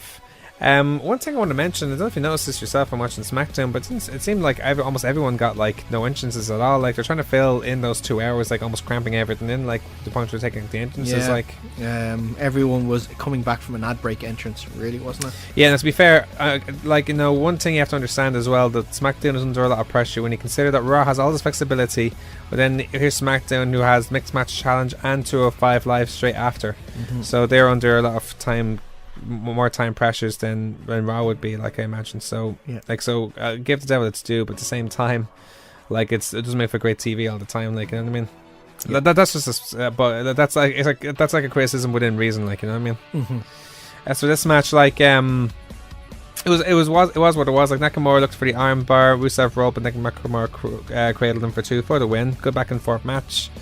Post match, then Aiden English attacked with Rusev, and AJ slowly took off his jacket and looked for help, and by the time he came into the ring, Nakamura was already sorted out his deal, and it was very clever considering what them trying to protect AJ if he really isn't trying to protect AJ and building up Nakamura as well. So yeah. Indeed.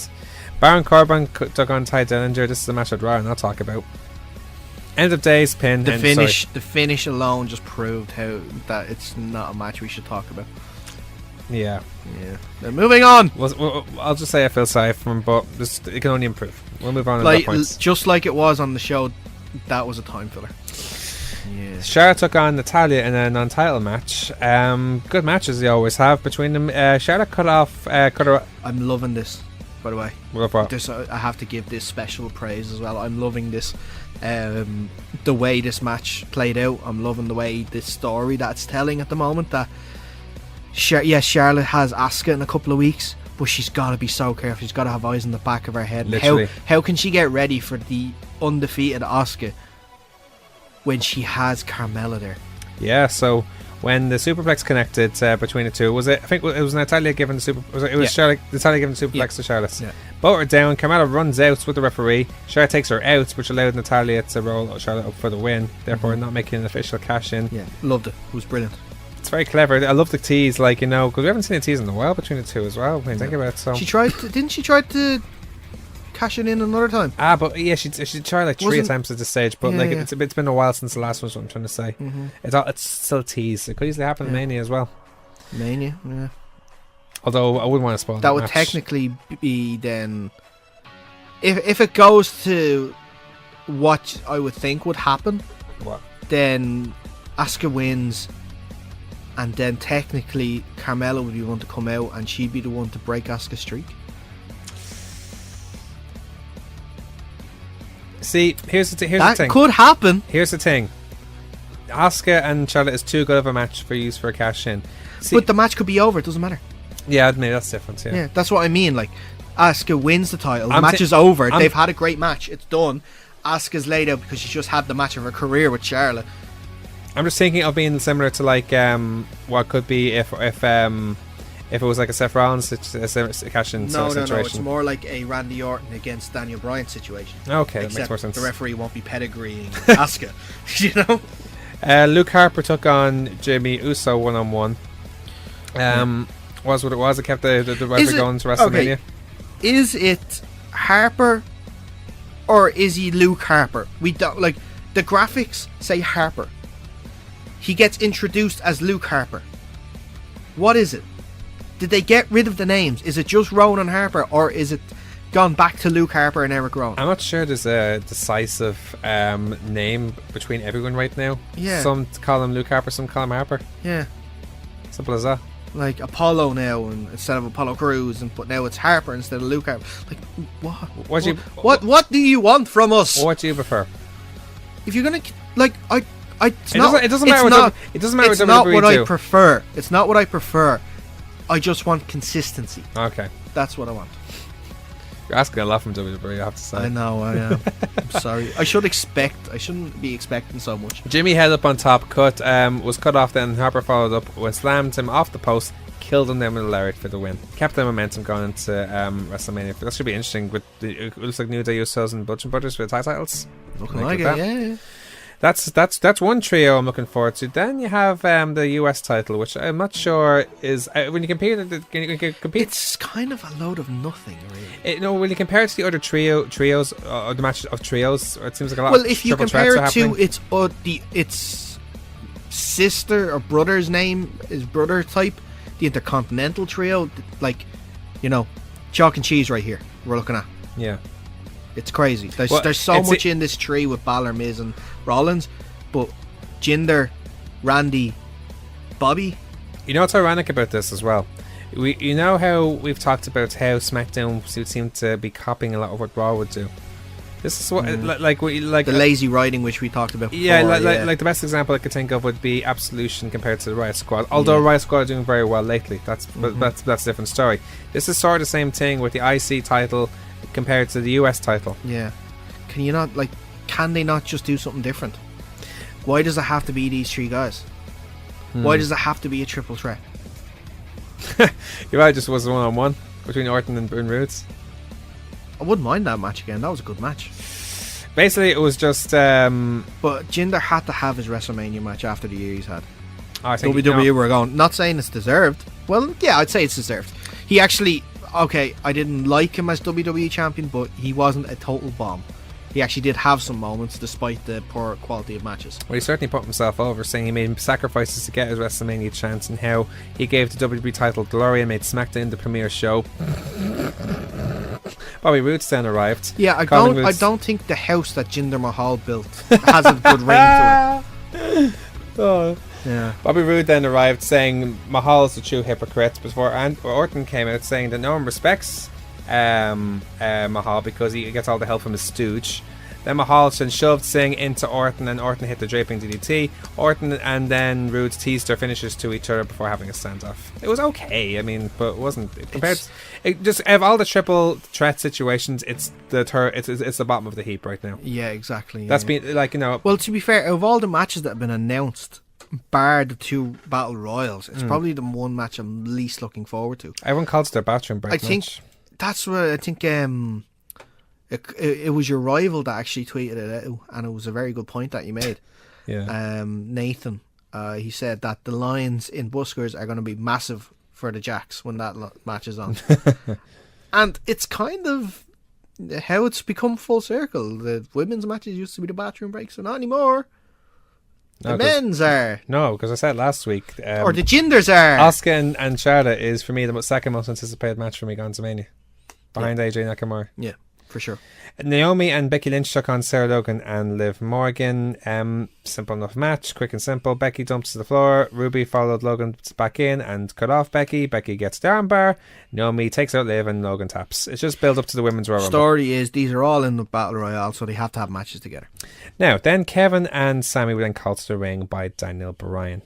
He said that they got too carried away as they assaulted Shane McMahon, and they don't think they understand that they won the situation against Shane because he took a hiatus while they got a match at WrestleMania. Yeah, the logic was fantastic behind this. It was brilliant. And now, and Shane was right, and he then fired him. Yeah, and he said he had no choice. He had no choice. Yeah. Offered his handshakes, and I loved Kevin Owens during this. He was going crazy. He was screaming so much, mostly because he lost his mind. Not that he lost his mind. I think he was trying to play it off in the sense that he was so pissed off that it had to come to this, that he had to do this to Daniel Bryan. You know? That all this led to this. All of it has led to this, doing this to Daniel Bryan. The guy, like Daniel was explaining, that they've been friends for 14 years, came up together. And yeah, sure. Daniel Bryan and Kevin Owens, they tagged together in the Indies. Yeah, exactly. So it had to come to this. I think that's why you screamed so much. He didn't want to do this. He was incensed. And they both went for Bryan, and Bryan came back, and by God, he took bumps. Now let me tell you something. As a Daniel Bryan fan, how scared were you for some of the bumps he took? I was shocked more than scared. It's more so the corner drop kicks, because I think he landed on his head for one or two of them. I did not look at that when Daniel Bryan was having his comeback. I did not look at that in the sense of thinking about the head injuries. I was just so happy to see him doing it again. That said, it was so cool. Oh my God! Oh, how we wanted to see those kicks. It was like he never left. It was like this Daniel Bryan guy. Oh, he's been training. He's got some potential. He's been training. I think he's a keeper. He's been training. But by God, it eventually got his moments until eventually attacked again, giving Bryan the super kick, the hoover kick, and then hitting him with the apron bomb. Yeah, we went from like 0 to 100 there for like the bumps that he's taken. My God. Yeah, there are reports out that supposedly after every time he's taken bumps in the ring, he has to meet not a concussion, like a collision expert or something like that, to make sure that he's okay. So yeah, looks like we're probably going to get a tag team with Shane and Daniel against Kevin and Sami. Looks like it. Yeah. That music going off in the Mercedes-Benz Dome or the Mercedes Dome or something. The scene of his greatest triumph at WrestleMania 30 for his comeback match. Yeah. I think the pop was high for when he was there last time when he won the title. The story is so beautiful. The pop is going to be huge. Yeah, it'll make the time he won the title sound like Sesame Street. That is raced up to my third most anticipated match of WrestleMania. I think actually, yeah, you know what? I'm with you on that. Yeah. Considering it's Daniel Bryan, I'm with you on that. Sorry, Charlotte Asuka gone down to third. No. Charlotte Asuka is still second. You're putting Nakamura and AJ first. But Daniel Bryan and thing is where's that? Third. Oh, okay, I thought you meant that as first. Okay. No. Sorry, it's third. Okay. Anyway, we'll move on anyway. At 205 Live, they had the final matches, final semi-final for the Cruiserweight tournament. Did you check? Do you see it actually? I haven't seen this one yet. No, this is the only show I've missed all week. Okay. Well, first of all, there's a few other things now. There's a bit of a rivalry going on between the Mexican luchadors and the Japanese wrestlers now. The Luchador Party, I think they call themselves or something. Is that they're calling themselves? Yeah. Well, it was Hideo Itami taking on Lindsay Dorado. What happened was Dorado dumped Atami, and Atami argued with Metalik, and Metalik slammed him against the apron for a DQ, and y'all had like a bit of rough. It was a very competitive match. Atami is very vicious. Like even as a face, he still try and gets the upper hand. Are you happy with the idea of a Cruiserweight tag team title? Well, they're certainly testing it with this at the moment, so I think it's it's showing me it can work easily now, if you ask me. TJ Perkins took on Kenneth Johnson. Simple match, fine showcase for TJP. Backstage, and Drake Maverick then talked about beyond WrestleMania booking Tozawa, Kalisto, TJ Perkins and Buddy Murphy in a fatal 4-way for next week, as he's looking for a challenger for the champion after WrestleMania. And then the semi-final itself between Mustafa Ali and Cedric Alexander. This was a fantastic match. It really was. And every time, it seems like every top match we think about in the past week in WWE has come from 205 Live, which is something a few months ago we thought we'd probably laugh at. They're finally let do what they're actually able to do. But this match was all over the place. It really was. The bumps that Ali took were like, there's one where Gulak cut him off on the floor, taking a nasty bump, continued attacking him back and forth. Like, again, I talked about how great Gulak is with his sort of Bob Backlund sort of snappy gimmick. It's working so much in his table, but they're like tossing each other again out onto the announce tables, just like grabbing each other back and forth, backdropping each other off the floor. It's amazing to watch. It really is. In the end, it was Gulak who looked like he was going to finish it, but Ali made the ropes, looking for a Dragon Sleeper, but Ali hit a DDT, head to top and got the 0-5-4, finishing Gulak. Like, so it was an awesome win.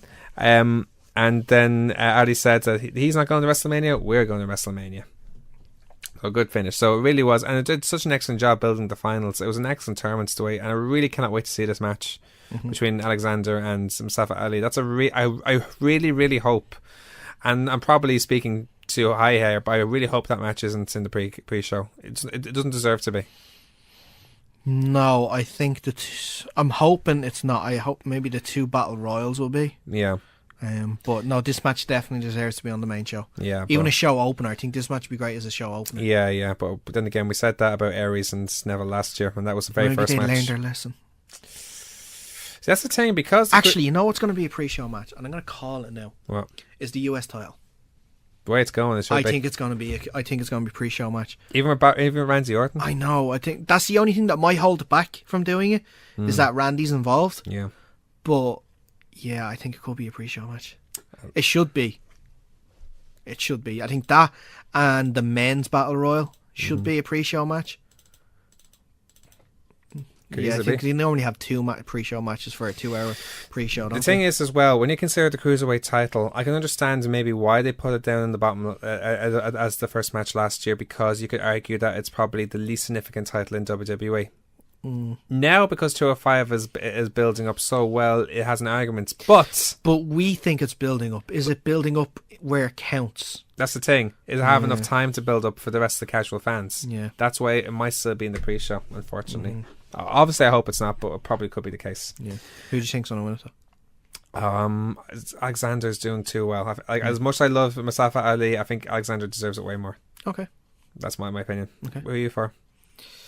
I'm going to go Alexander as well, but I wouldn't be surprised if Ali nicked it. Yeah, the same as myself. The mixed match challenge then had The Miz and Asuka taking on Braun Strowman and Alexa Bliss. It was Miz and Asuka who won this one, where Asuka countered the DDT and the Asuka lock and made Bliss tap. But I feel so bad. You wanted Strowman and Alexa Bliss to win this so badly, because they just had the best chemistry, didn't they? Yeah. Even in this match, where Asuka knocked Bliss to the floor and Strowman catched her, and she seems smitten at the time with Strowman, and the time where they were teasing each other with the kisses, where Bliss grabbed her by the beard and teased him before Miz attacked and shoved him into the barricade as a result of that. You just love stuff like that. Yeah. The whole thing with Bliss grabbing Braun's beard and everything, you think this is the moment, it's finally happening. Buddy Murphy's going to explode with jealousy. But it didn't happen. It will never happen. I'd love to see a segment where maybe Braun Strowman tries one last time, because I saw a clip where... See, Braun's not interested in it, though. It's more Alexa who is. Yeah, but the point is, try one more time, but Buddy Murphy interrupts it this time. Yeah. Put a little bit of a little reality on it, yeah. Exactly. Yeah. Next week will be the final semi-final match now. So we know it'll be Miz and Asuka in the final. They will take on either Bobby Roode and Charlotte. And coming back for the second chance place by a very popular 40% of the votes, Finn Balor and Sasha Banks will be back. Yeah. Demon Bosses will be back. Yeah. Or Boss Club, whatever they want to call it. Indeed, so it should be interesting. Yeah. Now finally we'll talk about NXT. Tommaso Ciampa came out with another segment this week. Looking like he was going to say nothing again, drowned out by the huge boost. Best, love this. This was fantastic. I think after Daniel Bryan, this is my best segment of the week. I'm with you. Yeah. Because he has so much heat, he doesn't even need to talk. Mm-hmm. It's almost like Roman Reigns. He finally did talk. Post WrestleMania. Saying he's gone. Yeah. And he's having a go at grannies. That was brilliant. Oh God. I want...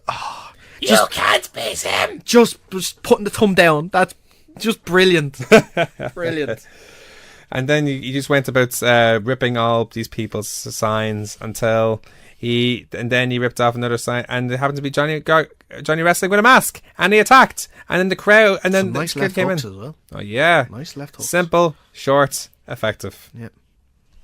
It could happen in Hype. New Orleans. Build. Another set. Add some more. Add 70% on that again. If this happens in New Orleans for NXT, which I think it should, I think NXT deserves it. It should. You're nodding your head. You obviously know. Hold on. We'll be back.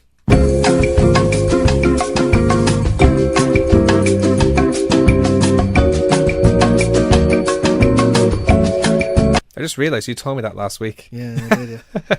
Yeah, so that makes sense. You just wanted to play that music again. You already knew I was. Yeah. Yeah, you did. Now Roderick Strong took on Oney Lorcan and Danny Burch in the Dusty Classic tournament with Pete Dunne as his tag team partner. Considering their sort of rivalry, they have to sort of respect for each other, so it's interesting chemistry. But have a common enemy in Adam Cole. Yes, excellent match. I love this match actually. Yeah. There's some really good spots. Why weren't Lorcan and Burch called the cue balls? Why weren't they called the cue balls? That's their tag. That is a perfect tag team names. Because they don't look like the type of objects you'd hit on the pool table. But they're both bald. Cue balls. In the end, it was Strong who tagged in, hit a backbreaker, and then hit the end of Heartache for the win. Coneheads would also survive. Say what? Coneheads would also survive. Quite easily, actually. Ember Moon took on the Leah. Simple match. It was sort of a fine squash, if you like, but it's building the rivalry up with Shayna Baszler, who was in commentary for their match. Andrade Almas attacked Raul Mendoza. Oh, damn, I should have got that spike. Where, you know that scene from McBain, The Simpsons, where his partner dies after like one day left in retirement, and he shouts out very loudly, "Mendoza!" Oh, yeah. I forgot to burn that. I'm so annoyed at myself. Perfect timing. If Mendoza ever gets another match in NXT, we'll be ready. If he's attacked again from behind, we'll be ready. Yeah. We'll be ready. Basically, he's just hyping up the match between him and Aleister Black. He wants to fight him next week. He wants. Ooh. Finally, in the main event, Adam Cole took on Cassius Ohno. Fantastic matches, as you'd expect. What happened was Ohno blocked the knee strike and stunned Cole off the ropes. The forearm followed. Then the high tension elbow sent Cole into the floor. Ohno followed and backing, and Cole hit the super kick and another, and then a third followed before hitting the last shots, running knee strike, finishing Ohno. I seemed very disappointed as well at the end. Ohno, like I saw the interview where he's going through a bit of a rough patch at the moment. He's in a bit of a bad heel spell. turn Ohno. That'll be class. I think a heel turn Ohno might help. All for it. Yeah. I think he can do what he's very well about. Mendoza!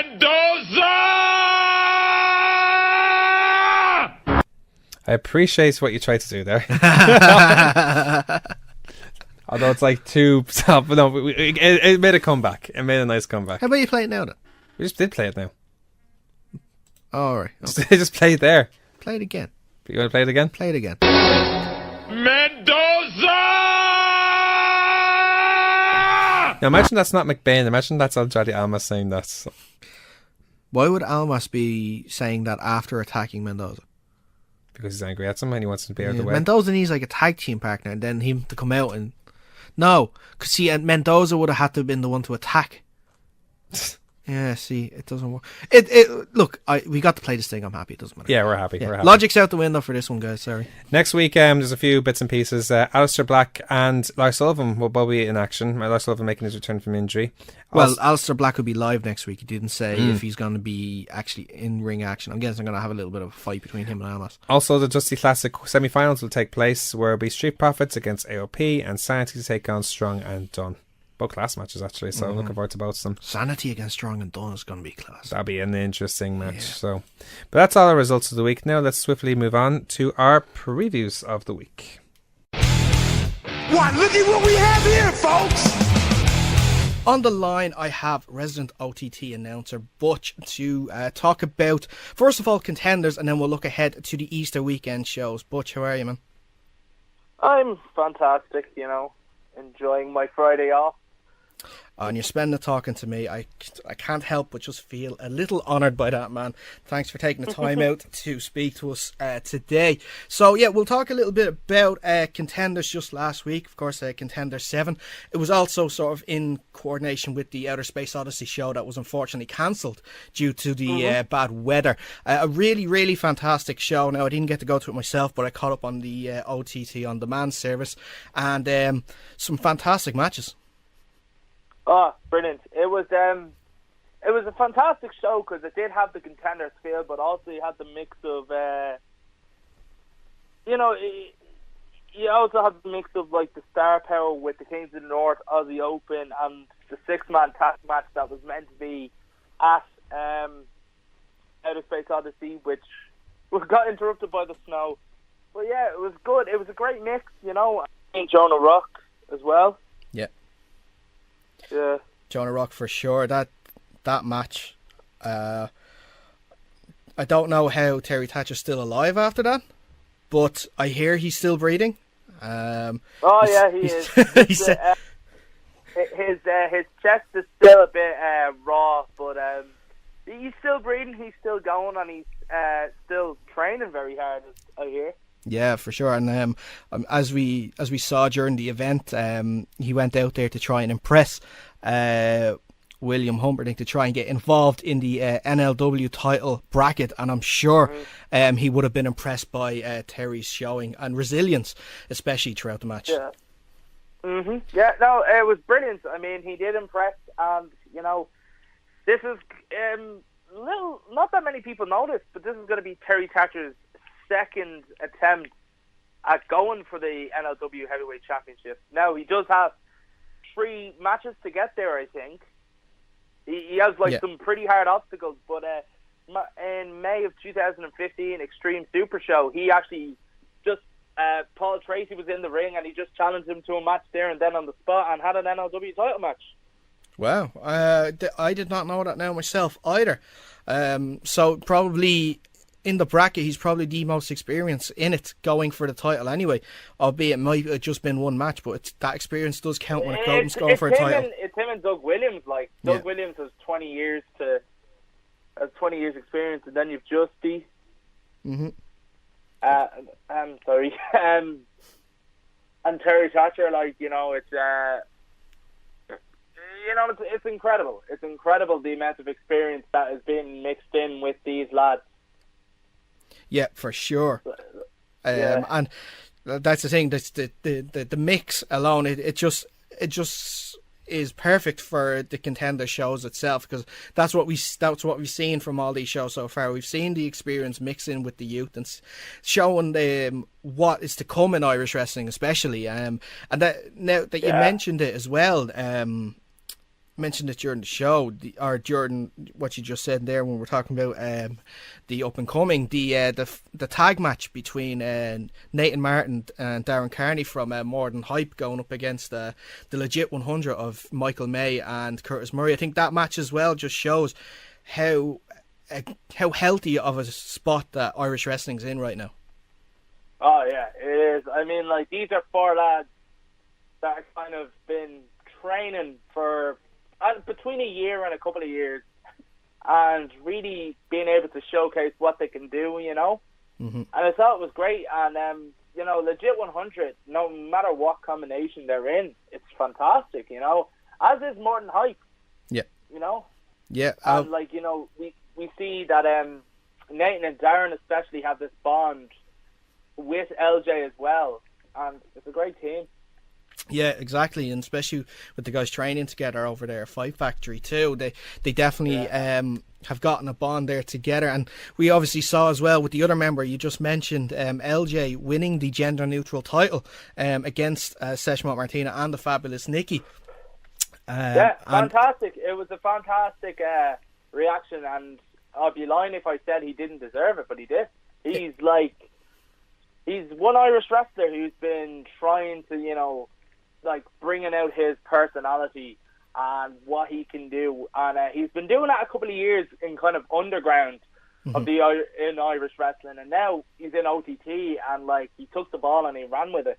I know Session Martina is a bit devastated, because she would have loved to go to Japan with that gender neutral championship, but she can't help but have respect for LJ.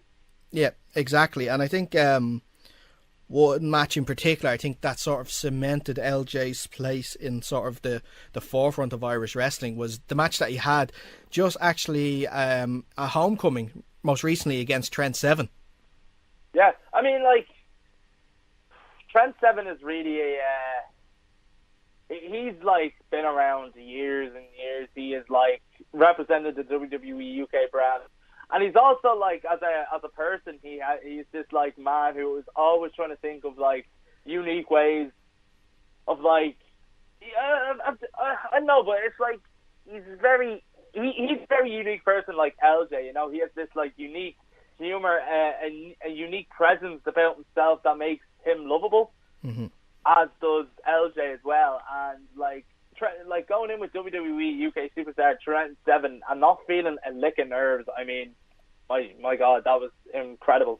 I know, and well, actually, it segues nicely into the main reason actually why we have you on today is to actually look forward to the Easter weekend shows. First of all, on Saturday, March 31st with Martina's Gaff party, and then on the 1st of April with the all-female show Defiant. And we'll start off with the Martina's house party on the Saturday, and seeing that we're talking about LJ, it's actually quite appropriate maybe to just talk about one of the matches that was scheduled. It was going to be a triple threat between TK Cooper, obviously Session Martina, and Joey Janela for the gender neutral title, but because of what happened at Contender 7, could we possibly see now LJ being brought into that match as a fatal four-way? Well, there is a lot of talk, and especially LJ has been vocal on that as well. He put up a picture on Twitter of his face in the graphic.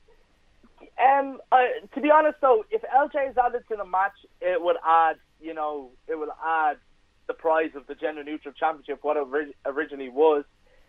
If he's not added to the match, it's still a great match. But I think the LJ and the want of the gender neutral championship in that match will make it that bit better. Yeah. And that's not taken away from the three competitors. I mean, the three competitors in that match are absolutely phenomenal. And it'll be a big test to LJ. Although he did face Trent Seven, which was a big test, with two incredible athletes like TK Cooper making his OTT debut, I've been a bit vocal in his praise because he is just... I was blown away by a match of his last year. It was a tag team match with Travis Banks against Ring Camp, the team of Walter and Axel Dieter Jr. Yeah. And Joey Janela came to OTT, and he's one of them people that he is like LJ and a bit like Trent. He's always unique. He's always trying to think of new things to establish in a wrestling match. Obviously, like, he's known for his hardcore stuff, but other than that, he is incredible technically as well. So I'm excited to see what happens if the title and LJ is added into the match. What will happen? But as it stands, if it stands a triple threat, that's still a really great match as well. Exactly. All 3 or 4 competitors will definitely have a great match together for sure. And I feel like Joey, obviously, he made his debut a little while ago. Now at this stage, it was at the Vendetta show, I believe. Since then, I think there has been sort of a clamour to get him back. He definitely made an impression when he was here last time. Yeah. Oh yeah, he definitely did, and like. It was great that he was added in with Angel Cruz, because him and Angel Cruz are a lot alike, because they have this crazy mind. They have this kind of they like to use the environment to their advantage. They like to use weapons to their advantage, and it was good to see them in the same match at the same time.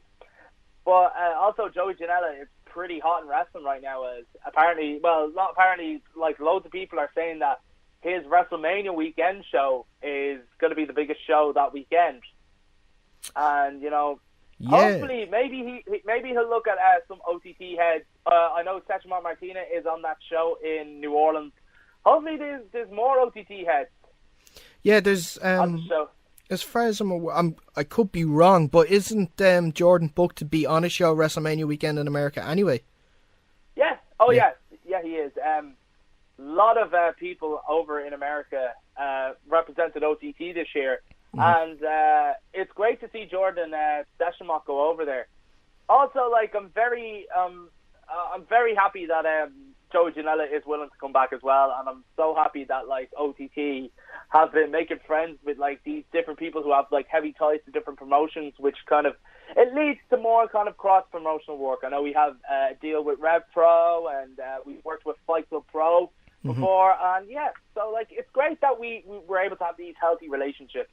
Yeah, and now that you mentioned it as well there, you mentioned Angel Cruz. Will move on to one of the other matches, and probably the most heartwarming moment of Contenders this past week was seeing the Angel Cruisers get back together, and now they're going into the tag team title hunt, where they're going to be facing Kings of the North for the #1 contendership for the tag team titles.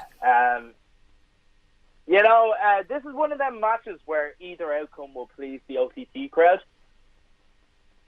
Yeah, I fully agree with that. It's been a dream match since the formation of the Angel Cruisers, and we're getting it. And we're getting it at Martina's Gaff party, which is one of the biggest nights on the OTT calendar. Like I know we do have a lot of shows, but there's something great and crazy about the Gaff party that everyone wants to shine, and the Session is inviting all her friends, and I know she has a good connection with the Angel Cruisers. And I know she has great respect for the Kings of the North, who have been around as long as she has. So it's going to be brilliant. It's going to be brilliant no matter the results. Everyone's going to leave happy with it. And I'd say the biggest thing to be happy about is how the match will be. And I fully expect it to be a stormer. Yeah, I think we did, just going back, we did see it before in a 6-man though, wasn't it, with Joey Janela and the Angel Cruisers, I think, wasn't it? Yeah, we did. But we haven't seen 2-on-2. Yeah. 2-on-2, and to be honest though, it did add a bit of an excitement with Joey Janela and Duncan Disorderly in there. But this is kind of, I know Angel Cruisers had the title shot before with Janela, but I think now they really want to prove themselves. They're back, and I feel like this is going to be a lot, not really angry Angel Cruisers, but a more determined one. Exactly. A team who are willing to do anything in their power to get themselves another title shot. And will it be at Scrappermania? Hopefully. That'll be good. Angel Cruisers or Kings of the North title shot at Scrappermania. Either one of them possibilities will be fantastic. Exactly. I have my fingers crossed for maybe, hopefully, even a triple threat. You'd love a triple threat between the 3 teams. That would be fantastic. You never know. Never know. Exactly. I'm not the booker. I just have my fancy booking, and I'll just keep it that way. It's grand. Don't we all, though? Don't we all? Exactly. And we'll move on to Ireland's one-man wrestling machine. That's what I like to call him. If he wants to use that nickname, it's fine. Scotty Davis is going up against Mark Haskins. Oh, that's a juicy one. I mean, that's a match where probably Scotty Davis, the original contender, as I like to call him, he competed in the first contender match at OTT, and now he's going up against former NLW champion, and it'll be a great boost because Scotty Davis is going for that prize now. Mark Haskins holding the NLW belt back when it was the prestigious belt, and it still is the prestigious belt, but it was the top belt in the company. And I think Scotty Davis and him are going to have a great match, and it's going to be the coming out party of Scotty Davis. Yeah, for sure. It was unfortunate. Obviously, he couldn't have the match with Travis Banks at Contenders, but he had nonetheless a fantastic match with Tucker, of course, who was in the UK Championship for anyone that isn't aware. We'll move on to then current OTT World Heavyweight Champion Jordan Devlin is going up against the debuting Angelico from Lucha Underground. Yeah, Lucha Underground. Angelico has been kind of dipping his feet in the UK scene for a few years. Now he's doing a lot more in the UK. You see him in Fight Club as pretty much a regular now. Rev Pro, he's doing a couple of stuff in other promotions, and I have been like excited to see him for ages and ages, and we get to see him now, and he's going up against Jordan Devlin. It's a non-title match, but you know, if Angelico impresses or even beats Jordan Devlin, then he has to be a contender. Has to be a contender for that belt. But no, he's a fantastic athlete, and it's great that we can have him. And I'm excited to see how he's going to do. And I predict that he's going to do really well. Yeah, for sure. And especially with so close to Scrappermania, any sort of win against the champ would definitely put him in the title picture for such a big show in May too. Oh yeah. But we'll see what happens. Of course, if people remember correctly from the Homecoming show as well, Zack Sabre Jr. came out when Jordan was being presented with his new title. So maybe there's some little something there too. But we'll just have to wait and see. Yeah. So Zack Sabre Jr. looked like he was licking his lips at the opportunity. Yeah. You never know. Could that be? That's a dream match. Exactly. And of course, it doesn't matter where it happens. Like, yeah. It could happen at Scrappermania, it could happen at a Tivoli show, could happen even at a Contenders if one day Zack Sabre Jr. turns up. No matter what the stage is, it's going to blow the house down. Exactly, and fresh off winning the New Japan Cup as well. Definitely Zack Sabre Jr. knows about winning, and he is definitely going to, if he comes for Jordan's going to have a real test on his hands for sure. We'll move away from Martina's Gaff party, and we're going to move on to the Defiant show. April 1st, Sunday, April 1st, Easter Sunday, the first all-female wrestling show in Ireland, of course in the Tivoli Theatre as well. An absolutely stacked card as well.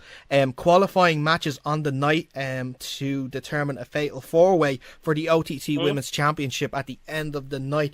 This is going to be a huge show and a landmark show as well. Oh, landmark, definitely. It's a long time coming that women's wrestling has come to the peak that it is at, like where people have the demand to see an all-female show. I feel is like it's just phenomenal, and this next Sunday is going to like prove why. There's some fantastic athletes, a couple we've seen before, a couple of new faces, but I think the new faces to OTT are a bit familiar to like the casual independent wrestling fan. Charlie Morgan, she's been brewing up a storm. Charlie Evans came over to the UK, been doing fantastically. Sammy Jane, like she is one of the front runners in UK independent wrestler. Nina Samuels, who I'm so excited to see back, she did very well when she made her debut last March. Now she's back, and she had a bit of an injury that sidelined her for a good half of last year. And, you know, Dash Shizako as well, something that, like, that's incredible. Like, you know, that's a huge women's wrestler there, as Chris Wolf is as well. Yeah. You know, it's a fantastic lineup. Yeah, for sure. And we'll start with the Contenders match. But, well, actually, before we move on to not the Contenders match, sorry, the qualifying matches. But before we do, the fact you've mentioned so many names there as well, and the fact that on this show alone as well, there's going to be 5 Irish females too. Is just great also, because we always mention about how healthy the independent scene is or how healthy the Irish wrestling scene is, I should say. And just to have 5 women on this show alone, it's just phenomenal. Yeah. Oh yeah, and like this is don't think that this is the only Irish women's wrestlers we have. There is a few there's a lot more I know that are coming up that are still in their training process who will, like, you know, brew up a storm as soon as they are ready to compete. But the 5 we have here are just like incredible. They're just like, and these are 5 people who have like worked themselves so hard. They've worked so hard on themselves, improving, and they deserve to be where they are at now. Exactly. And we'll start off with 2 of the 5 females in the qualifying matches. It's the returning Katie Harvey, who's been out obviously with an injury for the last while. She's finally back in an OTT ring, going up against the debuting Valkyrie as well. And Valkyrie is definitely someone that I'm really looking forward to seeing. Match, actually. She was in the Oh, second, sorry, yeah. Sixth man, yeah. She was in that sixth person in Wrestlemania Belfast. Yeah. Yeah. She was. Valkyrie, known half-sister of William J. Humperdinck, decided to go off on an excursion, decided to train harder, and make it to OTT as a competitor. And now, look at her. Yeah. She's been doing stuff in other places, and, that's why she's on this card, because of, how she's impressed in other places. Now, she's going to impress in the Tivoli. Exactly. And not just obviously here in Ireland, but also abroad. They've been taking part in in Germany too. And this match for sure, especially with Katie Harvey returning, former women's champion as well, she will definitely want to get her hands back on that belt too, or maybe get her hands back on Martina as well, just for taking the belt in the first place. Yeah. Katie Harvey has been a great ambassador, as is Deshima, for women's wrestling in Ireland. Katie Harvey has built up a good reputation in the UK, made a lot of contacts there. So she's brought in there from time to time. Very big in Germany, and the German wrestling scene, especially in the past couple of months, have been hot. Mm-hmm. And it's great. It's great to see that. It's great to see that we have someone that's waving the Irish flag over there. And Katie Harvey, she does have a lot to prove, and she has proved that she can run as the front runner of the women's wrestling division in OTT, and she wants that crown back. She considers herself a queen, and now we get to see what the queen can do. Can she reclaim her OTT crown? You have to wait and see. Exactly, and we'll move on to the some of the other qualifying matches as well, and two women that have probably had one of the best rivalries of the last year as well, not just in OTT but in other places, like you said too. Debbie Cattell against Raven Creed. This is I had a word with Debbie after the match, and I said, this is a full circle moment for you. This is you wrestled in some of Ireland's smallest venues, in front of a handful of people.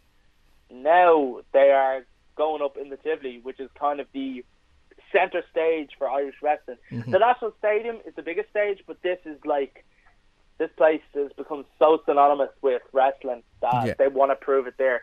And especially with a card like that in front of all those talented wrestlers on there tonight, and they want to show that they can run with them. So I'm excited to see how it goes, and I'm very happy for them both that they are being able to showcase this at Defiant. Yeah, exactly. So it's for people that wouldn't be aware, the Tivoli for OTT wrestling and taking part in that, it'd be sort of maybe a boxer getting to fight in Madison Square Garden. It's just that big.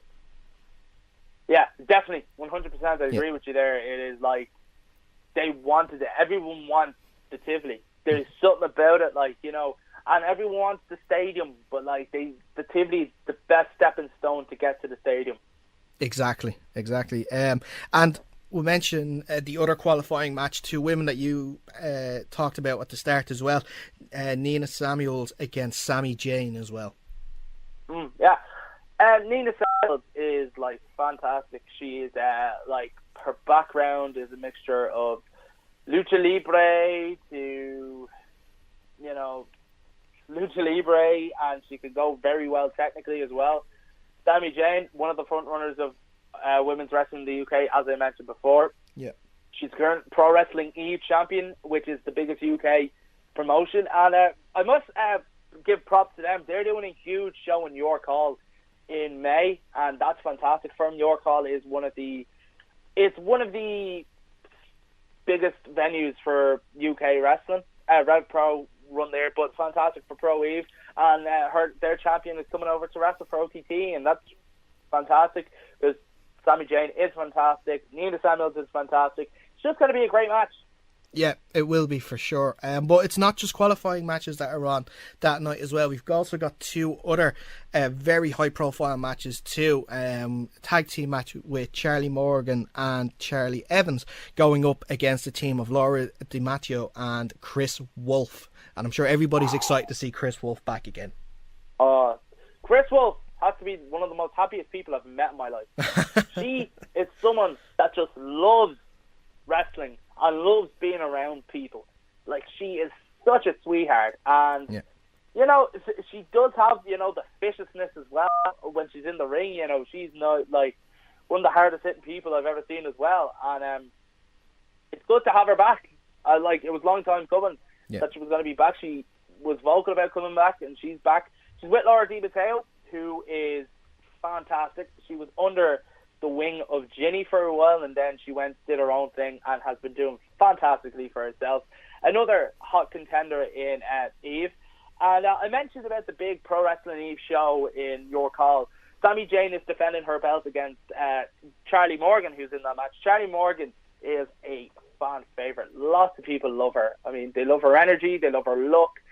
Charlie Evans is also a person that, like, everyone loves. She just looks like she's just a very talented wrestler and a very good. Yeah, people just love them. And everyone just loved the Charlies. Yeah, that's it. Exactly. We get the two Charlies. That's what we're gonna team of Charlies or something. We'll have to think of something clever on the night. Yeah, that's what. And you know, they're both incredible. Yeah, they're both incredible. And then also one of the other matches is Jordan Grace from Canada, I believe, if I'm right. Yes, I gotta say yes. I think she's American, but yeah. Other than that, she's otherwise, it's from across the pond. Against Dash Chizako from Stardom, and I can just already hear it there. You're just really looking forward to this match. Oh yeah. Definitely. Dash Chizako, like, it's good that there's two promotions in Japan. There's Stardom and Sendai Girls, which are like the two big dogs in Japan. We get to have a great representative for Stardom in Chris Wolf, and Dash Chizako for Sendai Girls. It's fantastic. And Jordan Grace has also been, like, Jordan Grace, I only found out that she is 22 years of age, and she's already done so much. Yeah, that's incredible. Like, 22 and doing that much. I'm 22 myself. I'm 26 and I haven't done anything. Now I feel great. It's like what's football nowadays. Like, when you reach your 20s, you realise that nearly all the talented footballers are younger than you. Yeah, I know. Yeah. I've gone training a couple of times. Just quickly, it's sorry to change the subject, but I've gone training a couple of times with the likes of like Nathan and Darren, and like Nathan's still only 17. I think Darren only turned 20 recently, and I'm just looking at it. It's unfair how talented they are at such a young age. Yeah, I know, but like, you know, they've been just fantastic. They are. It's like it was given to them. Their talent was just, they were born with it. Exactly. And Jordan Grace, you know, she is she's in phenomenal shape. Yeah. Like, and she can definitely, she's a big powerhouse as well. You know, I can't wait to see her go up against Dash. I think that's going to be a crowd pleaser. Yeah. And then, of course, everything leads to the main event, the Fatal 4-Way. Like I said, the current OTT Women's Champion, Session Martina, against the winners of the 3 qualifying matches earlier on in the night. I think, though, I must say this because, like, it's a very kind of hot topic now in wrestling. But Session Martina, you know, you think because she has the belt, you know, she's there. She still has something to prove. She has been kind of in the cusp of criticism from certain individuals on social media, which is, now I'm not saying like majority, but you know, a handful, and it has quite, like, you know, it's something that she feels like she needs to prove now, to prove them people wrong, because she doesn't know where it went wrong. I personally don't see, like, she hasn't slowed down in any way. She hasn't gotten bad. No.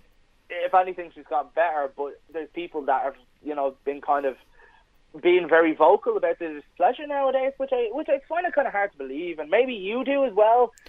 But I felt like she's always been loved, and then I've just been hearing some things that are, like, I find really hard to believe, like, people are thinking about, you know. Yeah, I definitely found it very strange. Especially when there was so much criticism revolved around her match announcement with Pete Dunne, especially, and I didn't get it as well, because I like, obviously we're both wrestling fans. Everyone that listens to the show is wrestling fans, and like, wrestling for me myself is like sort of like a form of art form, and there's different types of it, and this was just another form, and what a different type of, and why can't people just like enjoy it? Because Pete Dunne is a fantastic wrestler who has his style, obviously, that will like beat you up, no problem. And Martina has her style as well, that she can do sort of. She's great in the ring, but if she needs to do any sort of comedy bits as well, she can do that too. Like, she has a great range of different styles, and I just thought like these two could work perfect together.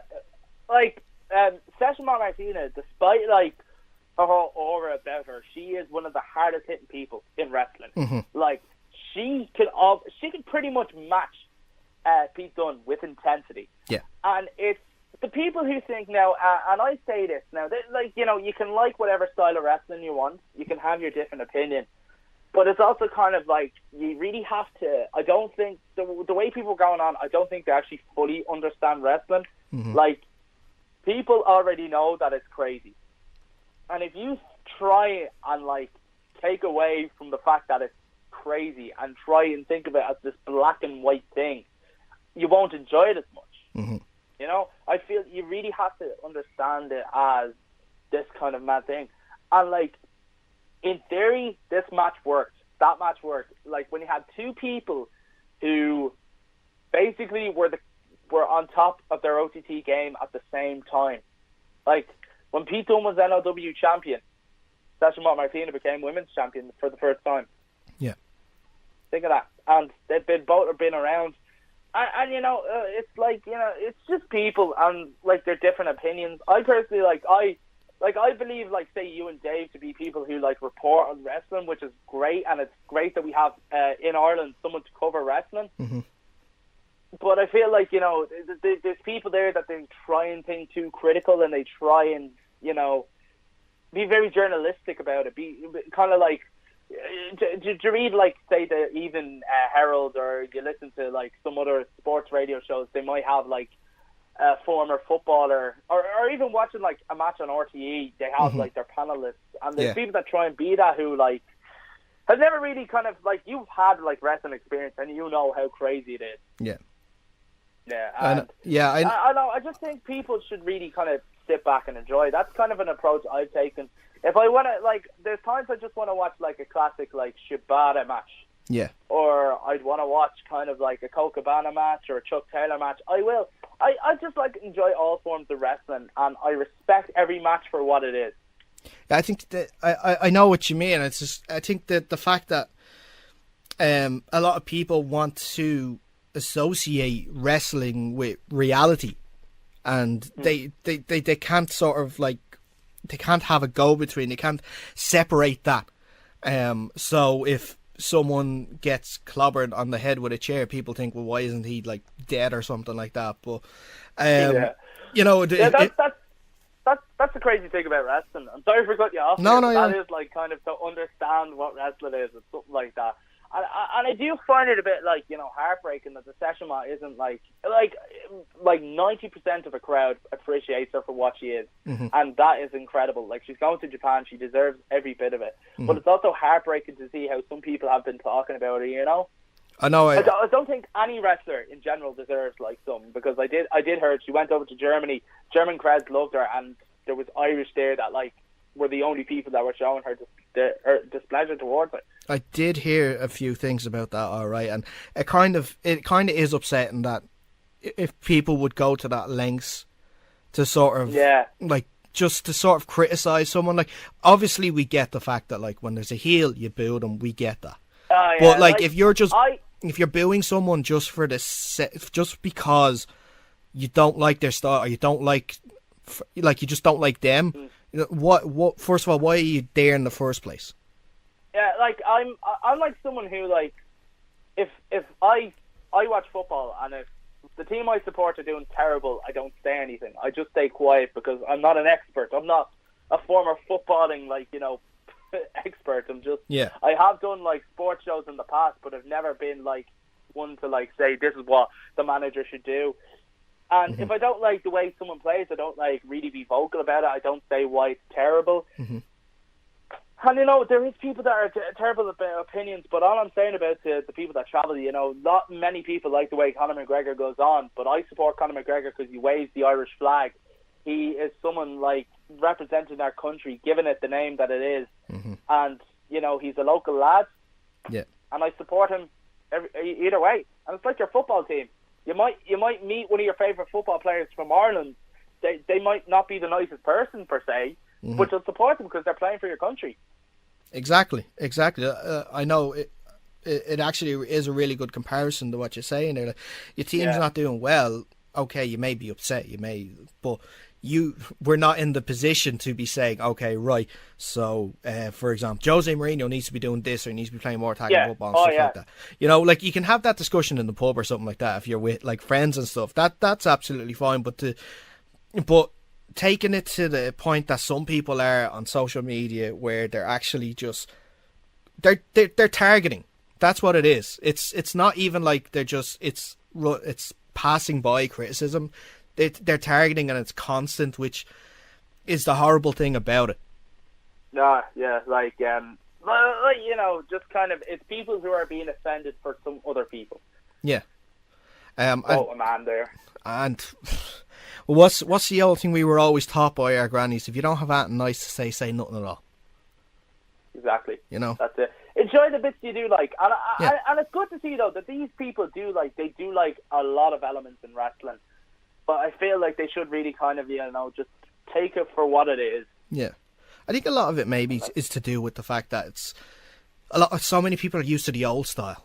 And this sort of, this evolving of, like, you know, not just men going against women, but different styles of wrestling too, that they can't get their head around it. And they want to go back to the Attitude Era. I think that's what it is. I think a lot of it is the Attitude Era. The Attitude Era is something that happens. Yeah. And, like, you know, it's different stages. It's like WCW. WCW is something that happened. Yeah.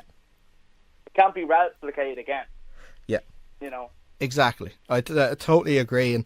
And now I know myself, like, if from listening to the show, you might be aware that I give my criticisms on WWE sometimes, saying that, okay, some Attitude Era booking was better, but I understand what you're saying as well, that like there is a progression involved in it too, and I think we do see that progression, especially in the indie scene, and I think it's just time, like even the progression from, say, the Young Bucks having their web series to coordinate with their booking at the moment.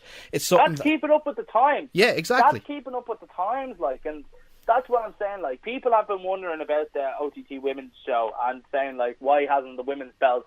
Mainly because, right, and I'm going to say this now, because there is a lot of incredible Irish women's wrestlers coming up the ranks now. Mm-hmm. And we've been waiting for a time like now where we know that we do have a great mix of Irish women's wrestlers who are ready to do it. But, like, we don't want to give people the same every month. We want to be different, you know? Yeah. And I think it was just a fluke that Session won the women's belt, but everyone was, like, looking at these intergender matches. They were becoming popular. Mm-hmm. Like, Fight Club Pro have had a woman go up for their top title. Yeah. And despite of who she is, Sexy Star, despite what she done, she was a world champion in Lucha Underground. Yeah. She sort of started this, really, wasn't it, herself? Yeah. Yeah, she's one of them. She is one of them. Like, you know, not saying that she's like. Oh, she wasn't the one, but yeah, she was one of the pioneers for sure of it. And I know, I know that you mentioned it as well there about the women's title, the fact that obviously it wasn't been defended, and I know Joe mentioned it as well when he had a Q&A on his Twitter account a little while ago too, saying that more title defenses are coming, which is great to see as well, because obviously we want to see, I'm sure fans want to see the title defended when they go to the shows, and to see it, especially with this show, all of it culminating into a title match at the end, I think is definitely something that will please everyone going there and everyone that watches it on the OTT on-demand service the following week. If this doesn't prove any point to, like, some people who have been doubting, then I don't know what is. I just have no idea. But, like, you know, it's going to be a fantastic weekend. You know, Easter eggs and wrestling all in one weekend. that's the best combination. Don't forget the cans. Don't forget the cans. Oh, cans as well. Yeah, don't you forget see, no, but you see, that's why I envy you. You can enjoy the alcohol. Yeah. But I can't. But to be honest, though, my displeasure for not being able to drink is replaced with my pleasure of being in the ring, so I don't mind one bit. Yeah, you get to introduce everybody at the weekend. That sounds like a so much better job. I'm not going to take that now where you don't get to drink, right? But we're not having that now. No, because I hear people like that work at bars being like, "Oh, it's terrible, I don't get to drink," and I'm like, I don't mind. I'll do something that's cool. Yeah, exactly. You're in the ring there beside Foxy, introducing all these great competitors, and then look afterwards, you have a couple of drinks, and then everything's grand. Yeah, I'll be fine. Don't even worry about it. But listen, we are way over time, but thanks so much, Butch, for coming on, for previewing the shows, and for our little debate too. I liked how it naturally progressed into that. Just before I must apologise how it went to that move, but there is a lot of wrestling on in one weekend. Yeah, we have to fill it all in. Exactly. And anytime we get to have a debate like that, I'm always for. But just before we let you go, we'll just mention the shows one more time. Martina's Gaff Party, Saturday, March 31st in the Tivoli Theatre. Defiant all-female show, the first all-female show in Ireland. April 1st, Easter Sunday, also in the Tivoli. There are some tickets available for both shows, I believe, on eventbrite.ie, yeah? Yeah, there is tickets available. Make sure you get them, because I think they might be saved for Easter presents for a few people. So I reckon if you get them now, yeah, for sure, you could be in luck. For sure, and make sure do bring your Easter eggs, and if you can sneak Butch a little sneaky sip when he's watching the matches, then that's all right. No, I'm not going to get you in trouble. I won't do that. But if you have any Easter eggs, you can send them to him, or you can send them to me. I don't mind. I'll have them too. Listen, Butch, enjoy the shows. I'm sure we'll be talking again soon, or we'll probably see each other at the shows too as well. All right? Sure. And that was Daragh who spoke to Butch over OTT. God almighty, he got really in depth by everything, didn't he? Yeah. We had a great chat. Really enjoyed talking with Butch, all things OTT related, and a bit of wrestling in general related too towards the end, which is really, really good. And we could have talked for longer. And I think we should have him on the show one day. Oh, absolutely. Definitely to get him on, and we'll have a nice longer chat, a nice debate about it. But definitely some really, really good shows coming up. Obviously, so many. Defiant. Obviously, the first ever all women's wrestling show in Ireland is going to be fantastic. We spoke about a lot of the talent.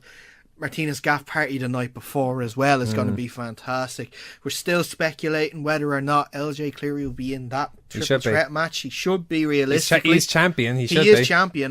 That's what we were talking about in the interview. Is it just going to be an all triple threat now, or is it still going to be for the gender neutral title? Make a fatal four-way maybe instead. Fatal four-way I think makes sense. I think it does, yeah. Anyway, we'll talk about the rest of the previews coming up over the next couple of weeks. This Sunday on March 25th, Uprising Wrestling will be having their live in Crumlin Roads Gall 2. This event is completely sold out, so congratulations for Uprising for their success there. Some very good matches announced for it. Jay Money will take on Cowboy Jim West.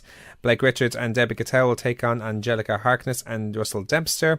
The Kings of the North will take on Adam Steele, Adam Maxted and Stephen Cavall in a 6-man tag.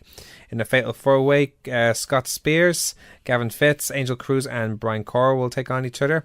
Curtis Murray will take on Eddie Stone in a ladder match, and Alexander Team will take on Tucker. So there's a lot of cool matches coming up on that one. Now, probably the greatest name ever given to a wrestling show in this country. It will be coming up next weekend. It's the start of what we like to call the 12 Days of Grapsmas. Yay! With Five Factories Pro Wrestling's episode 4. We only booked this on Good Friday because we thought people couldn't drink and wouldn't have had anything else to do. That'll be happening on Friday, March 30th at the Sean O'Casey Centre in East Wall, Dublin. Tickets are available on eventbrite.ie.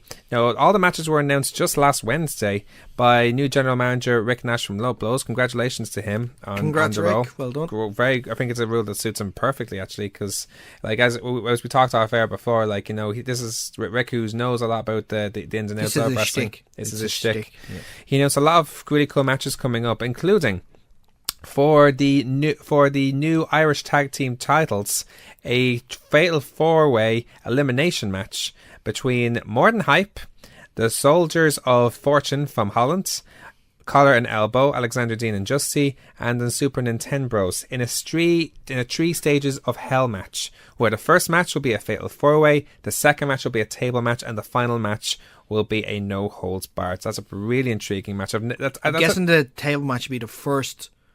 Will it be the first member of a team to go through a table, or will it be the first entire team to go through a table? I have no idea. That's a rule that should actually specify. Yeah, it's interesting. But I don't think there's ever been a match like this of its kind. That's certainly that I'm aware of. Anyway, I never heard of a 3 stages of hell fatal 4-way match. Never mind involving a tag team. Yeah. So definitely intriguing. Valkyrie and Debbie Cattell will take on each other 1-on-1. That's a fantastic match. Like, those two are some of the two of the best wrestlers in the country right now. So that's a really good match. And the start of the Grapple Games tournaments will also take place on the event, with 3 matches to take place with ramifications. Sorry, 4 matches I should say. With ramifications for this tournament, where Michael May will take on Scotty Davis 1-on-1. LJ Cleary will take on AXX from America. The match that OTT never seen, Sammy D will take on Be Cool. Now that is a match I've been waiting to see for a long time. That's crazy that is a match that we had never seen. No, we haven't seen Sammy D in OTT since Wrestle Pops, I think. Yeah. Like, it's a shame. And there'll also be no, that's wrong. He was at a Contender show, wasn't he? No, he wasn't. That was a different show. It was miles away. That was miles away. There'll also be a 15-man elimination battle royale to decide the 4 participants to go through in that tournament. So really interesting stuff ahead from Five Factory Pro. Some really intriguing booking, like, as well. It's really exciting times ahead, isn't it? Yeah. Some really, really interesting matches. Can't wait now for next week. And I can't wait for that 3 stages of hell match. Should be really interesting. Yeah. Now, in a couple of weeks' time, PWU will be coming back for their Live at the Compound show, taking place on Sunday, April 8th at the S13 in Belfast. Tickets are available on tickettailor.com. The only confirmed match announced so far is Tim Steed and Lauren LaRue will take on Rocky Star and Katie Harvey in a mixed tag match. Phil Boyd, New School, JDP, Luther Valentine, Darren Carney, Prento, CTB the Third, Super Nintendo Bros, and a few surprise debutants are all set to appear on that card. Now, also on Sunday, April 8th, Low Blows will be having their Wrestlemania 34 party at Buskers and the Ball.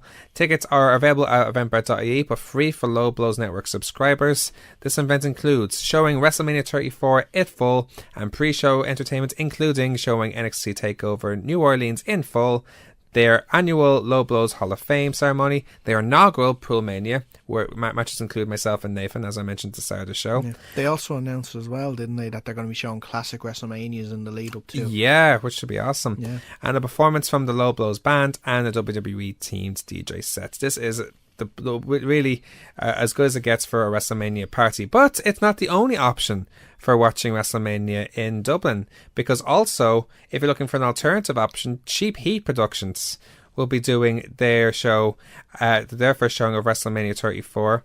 They'll also be on April 8th at Pillar Bar, Westmoreland Street in Dublin. Admission is €10 at the door. The show obviously includes showing WrestleMania 34 in full, drink and food promos, and a full wrestling DJ set by DJ Roadstock. You seem so concerned when I say that.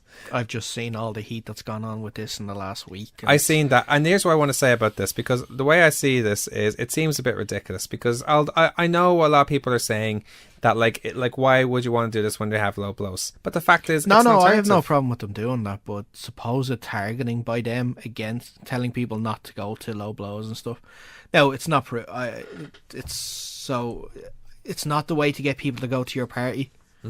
If people go to your party if the product that you're selling. But is this the appeals to them. Is this the organisers themselves, or is these the people who maybe would be friends of the organisers? Because that's to be a different story then. I think it's a bit from column A and a bit from column B. Okay. Yeah. Well, the way I see it, listen, it's another option. If people want to go there, they're going to go there. If you want to go Low Blows, they're going to go Low Blows. If your product is good enough, people are going to go to it. Yeah. But if you have to resort to name calling the rival, which, to be fair, you're not a rival, because they'll blow you out of the park because they actually have the ideas there in place. Whatever the case, whatever the case, yeah, it's just don't have your party, advertise it. Don't go after the competition like that, because it's not. Everyone just wants to watch WrestleMania and have a good time. Exactly. So I don't see the point in calling out and stuff like that. Also, we should mention in Cork, CCW are running their WrestleMania night. If you happen to be around the Cork area, free of charge in. I think there's drinks promos too as well. Absolutely. Featuring stars from CCW. I know Raven, Creed, and Billy Bedlam are definitely going to be getting involved too. So yeah, stuff all around the country. There's always a place to watch WrestleMania. But if you're kind of like the person like me, where you like to have a couple of friends around and watch it at home with a couple of beers, maybe pizza, that's cool too. In the end of the day, as long as you enjoy WrestleMania, in the best environment you can wish for, that's the important thing. Exactly. Regardless of that, and that's what we want to promote more than anything else. Whether you're low blows, whether you want to go to low blows party, whether you want to cheap eat party, whether you want to go to Cork or watch it in your own comfort at home. Yeah. Once you're at the we're all going to be watching the same show, lads. Indeed. So let's enjoy WrestleMania, whatever the case. Yeah. On that note, let's finish off our show now with our yes-nos. Yes! No! Yes! No! Yes! No! So there's a few yes-nos to go through. We'll just get through them very quickly. Samoa Joe to be the first Universal title challenger after WrestleMania. I'd hope so. That'd be class. Yeah. No, supposedly he's coming back out the Raw after WrestleMania. At least that's a rumor. Yeah. So, presuming it would be Roman, that'd be a great match to start off. Yeah. So I'm all for that. Yeah. They had a good rivalry. Keep it going. Now I have two ones now. I don't think you'll like it all. Ultimate Deletion 2 at WrestleMania. If they put more into it, then yes. I could understand then why it wasn't as good. Like, obviously there's a lot of people that are praising it, and that's fine. I don't mind. I enjoyed it. People are going to enjoy it, some people aren't. That's the glory of wrestling, you know.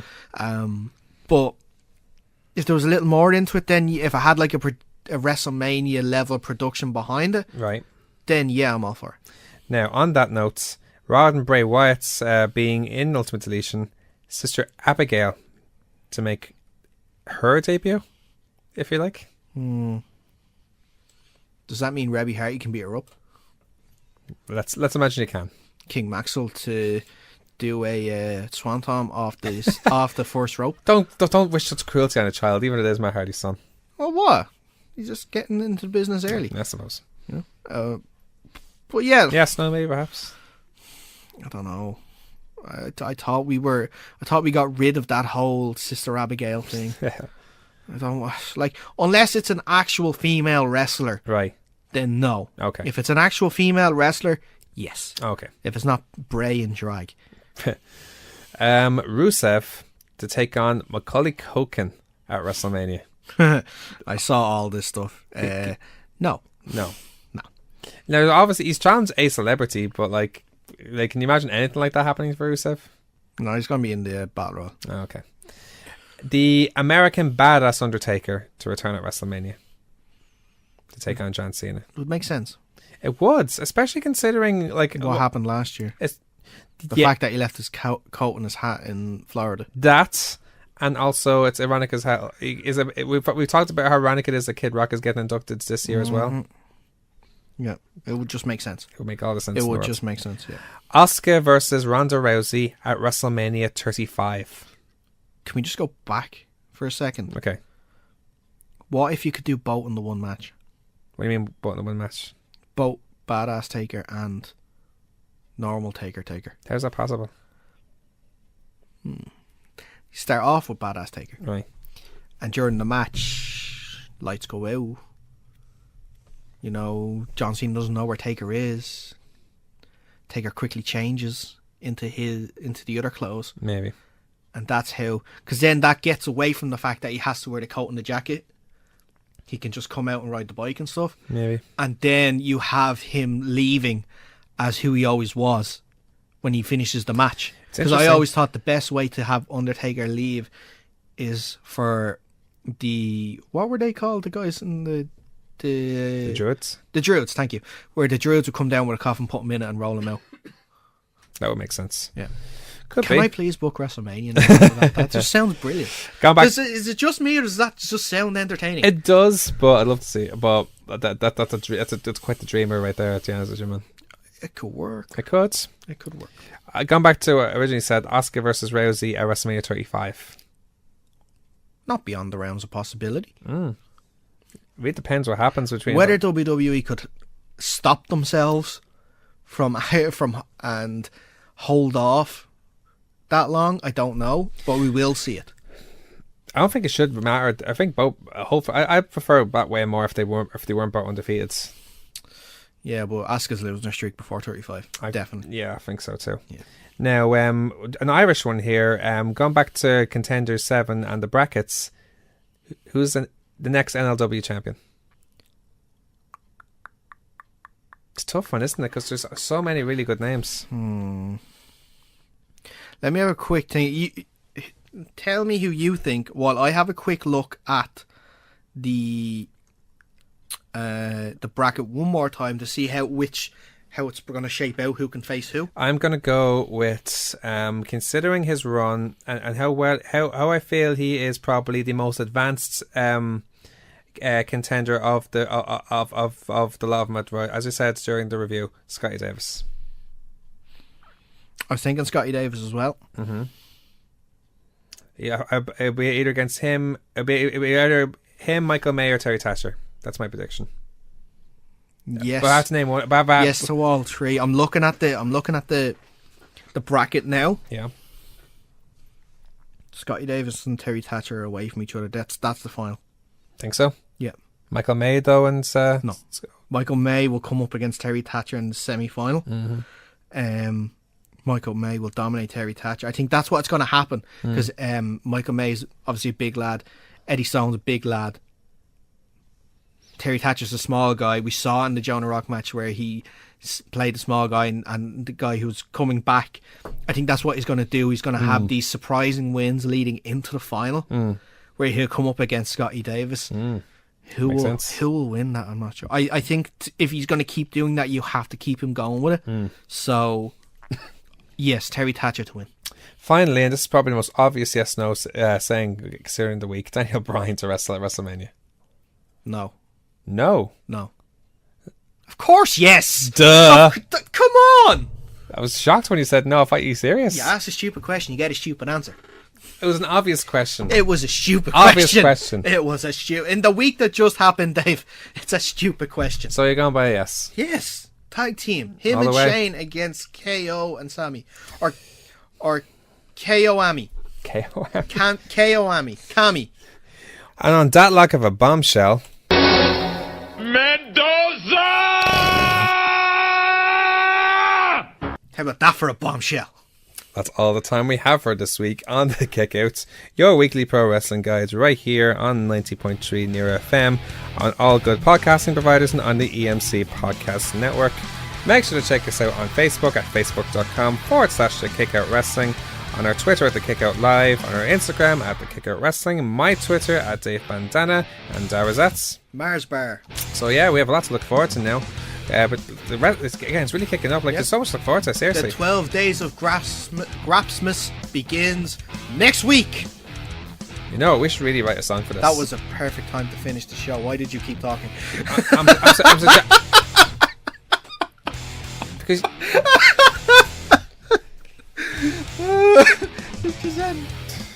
We'll be back next week with the latest developments from the world of pro wrestling, both here and abroad. But until then, I've been Dave Cullen, he's been Daragh Maher. This has been The Kickout, your weekly pro wrestling guide. Thank you so much for listening. Mendoza! Yeah.